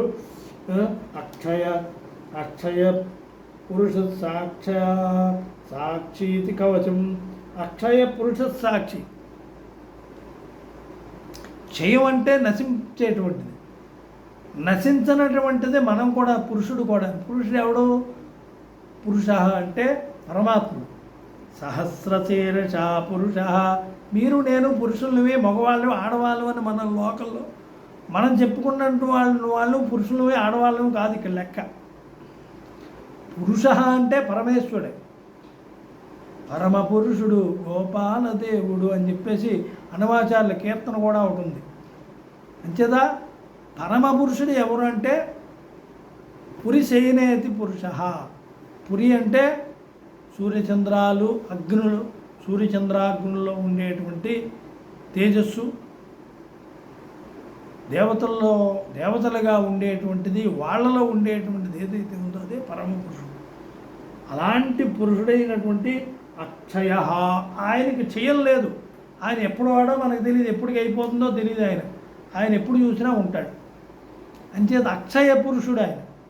క్షయ పురుషులం మనమంతా. మనం పురుషులైనప్పటికీ కూడా క్షయమే. శరీరం వదిలిపెట్టేస్తాం ఒకప్పుడు. అంచేత ఇక్కడ క్షయమైనటువంటి పురుషత్వం మన శరీరం. నేను అనుకోని క్షయమయ్యేటువంటిది మన శరీరం. ఇది పురుషుడైనప్పటికీ కూడా క్షయమైపోద్ది. కానీ ఆయన అక్షయ పురుషుడు. ఆయనకి శరీరం లేనప్పటికీ కూడా ఆయన అక్షయుడే. శరీరాన్ని ధరించగలడు కావాలంటే. అంచేత అక్షయ పురుష. అక్షయ పురుష సాక్షి కవచం. సాక్షి ఎవడు? తనే ఉన్నాడు సాక్షి, మనం కాదు. నేను చూస్తున్నాను పరమేశ్వరుని అనుకుంటే నేను ఎంతసేపు చూస్తాను? శరీరం ఉన్నంత వరకు చూస్తాను. మరి శరీరం విడిచిపెట్టిన తర్వాత ఇది ఎక్కడికి వెళ్ళిపోతున్నది? చిలక గూట్లోకి వెళ్ళిపోతున్నది. ఆ గూడు ఎక్కడుంది? ఆ పరబ్రహ్మలోకి చేరిపోతున్నది. అప్పుడు చూసేది ఎవరు? అక్కడి నుంచి ఈ జీవుడు కూడా అందులో కలిసిపోతే అక్కడి నుంచి చూసేది వీడే. అంచేత పరబ్రహ్మ స్వరూపమే కానీ నేను అక్కడికి వెళ్ళి చూస్తున్నానని నేను అనుకోను. నేను లేను వేరుగా, అంతా కూడా ఒకటే. అంచేత సాక్షి ఆయనే, పరమాత్మ అన్నిటికీ కూడా సర్వానికి సాక్షి ఆయనే. అందుచేత అక్షయ పురుష సాక్షితి కవచం అజేయ సర్వభూతాత్మేత్యస్త్రం. అజేయ సర్వభూతాత్మ, అన్ని ఆత్మలని జయించేటువంటిది అజేయం. అంటే శత్రువుని జయించడానికి ఒక ఆయుధాన్నో దేన్నో యుద్ధంలో ఉపయోగిస్తారు. ఆ ఆయుధం ద్వారాగా ఎవడికి ఏ ఆయుధం ద్వారాగా విద్య వస్తే వాడు ప్రయోగించి వాడు యుద్ధం చేస్తాడు. యువతల వాడు ఆయుధం చేత వీడేం చేస్తాడంటే యుద్ధం చేసి గెలుస్తాడు. అప్పుడు ఒకడు ఓడిపోతాడు, ఒకడు జయుడు అవుతాడు. ఒకడు ఓటమి పాలవుతాడు, ఒకడు జయుడు అవుతాడు. కానీ వీడు ఇంకో చేతిలో ఓడిపోవచ్చు, వీడికన్నా పెద్దవాడి చేతిలో. అంచేత వీడు అజేయుడు అవడు ఎప్పటికీ కూడా. అజేయుడు పరమాత్మ, అతన్ని ఎవరు కూడా జయించలేడు. ఏమండి, ఇంకా ఏమిటి, చెడ్డవాడు కూడా దేవుడు లేడు, ధర్మం లేదని వాదిస్తాడు. కానీ వీడిని కూడా ధర్మాత్ముడుని చేసేటువంటి శక్తి అందులో ఉన్నది కాబట్టి ఆయన జయిస్తాడు, పరమాత్ముడు జయిస్తాడు. దేవుడు లేడు, ధర్మం లేదు, ఇదంతా శూన్యవాదం అనేటువంటి వాళ్ళు ఉంటారు. వాళ్ళని కూడా ఈ దేవతాశక్తి ఉన్నది, నీవు ఎక్కడ వాడువో కాదు, నీవే నేను అనేటువంటి భావన కలిగించేటువంటి వాడు పరమాత్మ. మళ్ళీ వీడిని జయించేటువంటి వాడు ఆయనే. అంచేత ఆయన్ని జయించేవాడు ఎవడు లేడు. అంచేత అజేయుడు ఆయన. ఇక్కడ అది చెప్పు. అంచేత మనకు వాడడం ఏంటి, అలాంటి పరమాత్మను ఉపాసన చేస్తే మనకు కావాల్సింది మోక్షమే కదా. ఇక్కడేం కావాలి, సంసారోత్తారకో రామ ఇది మంత్ర. సంసారాన్ని తరించడానికి తగినటువంటిది మనకు కావాలన్నప్పుడు ఇవన్నీ కూడా ఆయనే జరిపించుకుంటాడు. అంచేత ఇక్కడ ఏం చెప్పబడుతున్నది, అక్షయ పురుష సాక్షీతి కవచం అజేయ సర్వభూతాత్మేత్యస్త్రం రాజీవలోచన శ్రీమాన్నితి ధ్యాత్వా. రాజీవలోచన శ్రీమాన్ అనేటువంటి ధ్యానాన్ని చెయ్యాలి శ్రీరామచంద్రుని అని చెప్పబడుతున్నది. శ్రీరామ ప్రీత్యర్థే జపే వినియోగ. ఈ రామశాస్త్రాన్ని శ్రీరాముడి ప్రీతిగా నేను ఇది ఉపాసన కోసం. శ్రీరాముడు ఉపాసన అంటే ఏమిటి, మీకు ఇష్టం కలగాలి, మీ అనుగ్రహం నాకు కలగాలంటే మీకు ఇష్టం కలగాలి నేను చేసే పని. అంతేగాని నువ్వు చేసింది ఏం బాగోలేదయ్యా, ఇంతసేపు చేసావు కానీ ఎందుకే ఇదంతాను అనవసరాన్ని అంటే ఉపయోగం ఏంటి, ఏవేవో చేసావు, అక్కర్లేనివన్నీ అన్నీ చేసావు అంటే ఉపయోగం ఏం. అందుచేత శ్రీరామ ప్రీత్యర్థే జపే వినియోగ, నీకు ప్రీతి కలిగించేటువంటి విధంగా ఈ చెప్పబడినటువంటి రామనామ సహస్రాన్ని ఉపాసన చేస్తున్నాను సుమా, పారాయణ చేస్తున్నాను సుమా, అంచేత నన్ను అనుగ్రహించని చేసి చెప్పబడుతున్నది. అందుచేత ఇక్కడ అంత విశేషమైనటువంటి శ్రీరామచంద్రాయ సీతాపతే రఘునాథాయ భరతాగ్రజాయ దశరథాత్మజాయ హనుమన్ ప్రభవే నమః అనేటువంటిది మంత్రం. ఈ మంత్రాన్ని జపం చేసుకొని మొదట శ్రీరాముడిని ధ్యానం చేసి అప్పుడు ఈ రామసహస్రాన్ని పారాయణ చేయమని చెప్పబడింది. ఏమన్నది, శ్రీరామచంద్రాయ. చంద్రత్వం, సూర్యత్వం, అగ్నిత్వం ఇవన్నీ కూడా దేవతలకి, స్త్రీ పురుష దేవతలకి ఆపాదిస్తుంటారు. ఎందుకంటే వాళ్ళు తేజస్సుతో సంబంధమైన తేజమయమైనటువంటి దేవతా స్వరూపాలుగా దేవతలు కాబట్టి, దేవతలు తేజస్సులోనే ఉన్నారు కాబట్టి, తేజస్సే దేవతాశక్తి కాబట్టి ఇక్కడ ఏం చెప్పబడుతున్నది, చంద్రుడు చల్లనైనటువంటి అమృతాన్ని కురిపించేటువంటి చంద్రుడు ఎలాగుంటాడో ఈయన తాలూకా ఈయన కూడా మన అలాగ అనుగ్రహిస్తాడు అని చెప్పి ఇక్కడ శ్రీరాముడిని ఆ విధంగా ఉపాసన చేయాలని చెప్పబడుతున్నది. సీతాపతి, ఈయన సీతాదేవికి భర్త అయినటువంటి వాడు. సీత జీవుడు, రాముడు పరమాత్మ. మనమే సీతగా అనుకోవడం, రాముడు పరమాత్మగా అనుకోవడం. సీతాపతే రఘునాథాయ. రఘు అనేటువంటి వంశంలో పుట్టినటువంటి వాళ్ళందరికీ కూడా ఈయనే తరింపజేసేటువంటి వాడు, నాథుడు అయినటువంటి వాడు, దిక్కైనటువంటి వాడు. ఉదాహరణకి ఏంటంటే ఒక వంశాన్ని తరింపజేయాలంటే ఆ వంశంలో ఎవడో ఒక మహానుభావుడు పుడితే కానీ వెనకటి ఇన్ని తరాలు 100 తరాలు ముందు 100 తరాలు తరించవు. ప్రతి వంశంలోనే ఒక మహాత్ముడు పుడుతుంటాడు కొన్నాళ్ళకి. అప్పటికి కొన్ని వందల తరాలు వెనక్కి వెళ్ళిపోతాయి, ముందుకు వెళ్ళిపోతాయి. వాటిని అందరినీ తరింపజేసేవాడు మధ్యలో పుడతాడు. అలాంటి వాడే శ్రీరామచంద్రుడు. అందుకు రఘువంశంలో పుట్టాడు కాబట్టి రఘునాథాయ అన్నాడు. ఇక్కడ రఘునాథాయ రఘునాథాయ భరతాగ్రజాయ, భరతుడికి అగ్రజుడు, అన్నగారిగా పుట్టినటువంటి వాడు. భరతుడు అనేటువంటి పేరుతో తమ్ముడు ఈయనకున్నాడు అని చెప్పడం అనమాట.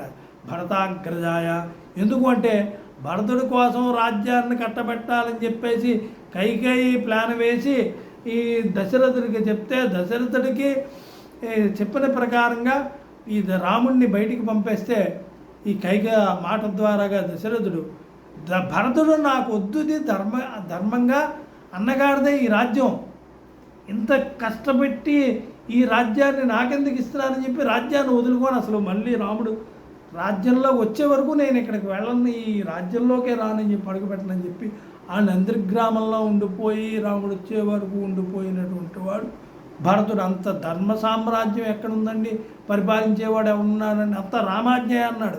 పాదుకలు పెట్టుకొని ఆయన చెప్పినట్టుగా చేయాలన్నాడు. నేనేం కాదు ఇక్కడ రాజ్యం అన్నాడు. అంచేపు ఏంటంటే భరతవాక్యం మీద భారతదేశం నడిచింది కొన్నాళ్ళు. మరి రామవాక్యం ఎంత గొప్పది, భరతవాక్యం అన్నారంటే రామాజ్ఞ ప్రకారంగా మీరు ఇలాగే చేయండి అన్నాడు. అంతే, ఇదే రాముడి ఆజ్ఞ, ధర్మం తప్పడానికి వీల్లేదన్నాడు. అలాగే పరిపాలన చేశాడు. నేను పరిపాలన చేస్తున్నాను, నేను రాజుని అనుకోలేదు. అందుచేత భరతాగ్రజ అంతటి విలువ అన్నగారికి తమ్ముడు ఇచ్చాడంటే అన్నగారికి పేరు ఎంత వస్తుంది. అంచేత భరతుడి కన్నా పెద్ద ఆయన సుమాయిన భరతుడే అన్నగారి గురించి ఇన్నాళ్ళు రాజ్యాన్ని వదులుకొని దూరం నుంచి ఇంత ధర్మంగా పరిపాలన చేస్తే, ప్రజలకు ఏ కష్టాలు లేకుండా చేస్తే మరి ఈయన అన్నగారు ఇంకెంత బాగా చేస్తాడో. అంచేత ఇక్కడ భరతాగ్రజాయ నమః అన్నారు. భరతాగ్రజాయ దశరథాత్మజాయ, వరంచేత దశరథుడికి దేవతలు ఇచ్చినటువంటి దశరథుడికి శాపమే వరమైనటువంటి కారణం వల్ల శ్రీరామచంద్రుడు దశరథుడికి కొడుకుగా పుట్టాడు. దశరథాత్మజుడు వంటిది. ఆత్మజుడు అంటే కొడుకుగా పుట్టాడు, భార్య యందు శ్రీరాముడిగా పుట్టాడు. అందులోకి పెద్ద కుమారుడు గారు. అందుకు ఇక్కడేమిటి ఆత్మావై పుత్రనామాసి అన్నట్టుగా మొట్టమొదట జ్యేష్ఠపుత్రుడు ఆత్మస్వరూపుడుగా, ఆత్మగా తన ఆత్మయే పుట్టినట్టుగా అక్కడ భావించాలి తండ్రి. అందుచేత ఏంటి ఇక్కడ అగ్రజుడుగా అక్కడ భరతుడికి పుట్టాడు, ఇక్కడ దశరథుడికి ఆత్మజుడిగా పుట్టాడు. దేవతలే ఇక్కడ దశరథుడికి ఆత్మజుగా పుట్టినటువంటి శ్రీరామచంద్రుడు. అందుచేత దశరథాత్మజాయ, దశరథాత్మజుడిగా పుట్టినటువంటి రామచంద్రుడా అని అనుకోవాలి. ఇక్కడ దశరథాత్మజాయ హనుమత్ ప్రభవే నమః, హనుమంతుడికి ప్రభువు. హనుమంతుడికి ప్రభువు అంటే ఎవడో కిందవాడు ఎవడు ఉంటాడు, సేవకుడు ఉంటాడు. నిన్ను ప్రభువు అనుకున్నాడంటే నీ కింద ఉన్నవాడు ఎవడైతే నిన్ను ప్రభువు అనుకుంటున్నాడో వాడు కిందవాడు ఏమంటున్నాడు, వాడు సేవకుడే అవుతాడు. అందుచేత హనుమంతుడు సేవకుడిగా కలిగినటువంటి ఓ రామచంద్ర అని చెప్పి ఆయనకి ఈ మంత్రాన్ని ఉపాసన చేస్తూ నమస్కారం చేసుకొని అప్పుడు శ్రీరామనామ శాస్త్రాన్ని పారాయణ చెయ్యాలి. అలా చేస్తే ఆఖరికి మనకు వచ్చేటువంటిది ఏదైతే ఉందో, ఏమిటి వస్తుంది ఆఖరికి మనకు కావాల్సింది ఏమిటి, ఆఖరికి కావాల్సింది ఏమిటి, ప్రతి వాళ్ళకి మొదట కొన్ని కావాలి, మధ్యలో కొన్ని కావాలి, ఇంకా తర్వాత కొన్నాళ్ళు పోయిన తర్వాత, కొన్ని ఏళ్ళు పోయిన తర్వాత కొన్ని, కొంత వయసు పోయిన తర్వాత కొన్ని కావాలి. ఆఖరికి కావలసినటువంటిది తారకము, తరించగలిగేటువంటిది ఏదైతే ఉందో ఆ తరించడానికి తగినటువంటి అవకాశం మనకి రామోపాసన వల్ల మనం తరిస్తాం. అందుచేత ఈ రామతారక మంత్రాన్ని ఉపాసన చేస్తూ ఈ రామతారక మంత్రాలతో నిండి ఉన్నటువంటి నామాలతో నిండి ఉన్నటువంటి ఈ రామశాస్త్రాన్ని ఎవరైతే పారాయణ చేస్తారో వాళ్ళకి బ్రహ్మహత్యాది పాతకాలు పోయి వాళ్ళకి తరించుతారు అని చెప్పేసి పరమేశ్వరుడు పార్వతీకి ఉపదేశం చేసినట్టుగా ఈ రామశాస్త్రంలో చెప్పబడింది. కాబట్టి ఈ రామాలయంలోని గణపతి ఉన్నందువల్ల గణపతికి నేను నమస్కారం చేసుకొని ఈ రాముడిని ఉపాసన చేసినటువంటి గణపతిని ముందు నమస్కారం చేసుకొని అప్పుడు రాముడికి నమస్కారం చేసుకుంటే మనకి రామోపాసన త్వరితగతిగా సిద్ధిస్తుంది అనేటువంటి భావన నాకు కలిగి ఇవాళ ఈ వీడియోలో చెప్పడం జరిగింది. అందరికీ కూడాను మన వాళ్ళు కూడా ఈ చూడటం జరిగింది. అంచేత అందరూ కూడా ఈ శ్రీరామ సహస్రనామాన్ని, దీని తాలూకా మహాత్మ్యాన్ని ఇంకా పెద్దల వల్ల తెలుసుకొని ఇంకా ఉపాసన చేసి అందరూ కూడా భూమి మీద సుఖ సంతోషాలతోని సకల శుభాల్ని కలిగి అలాగే అందరూ కూడా మోక్షాన్ని పొందాలని కోరుకుంటూ సర్వే జనాః సుఖినో భవంతు. ఓం.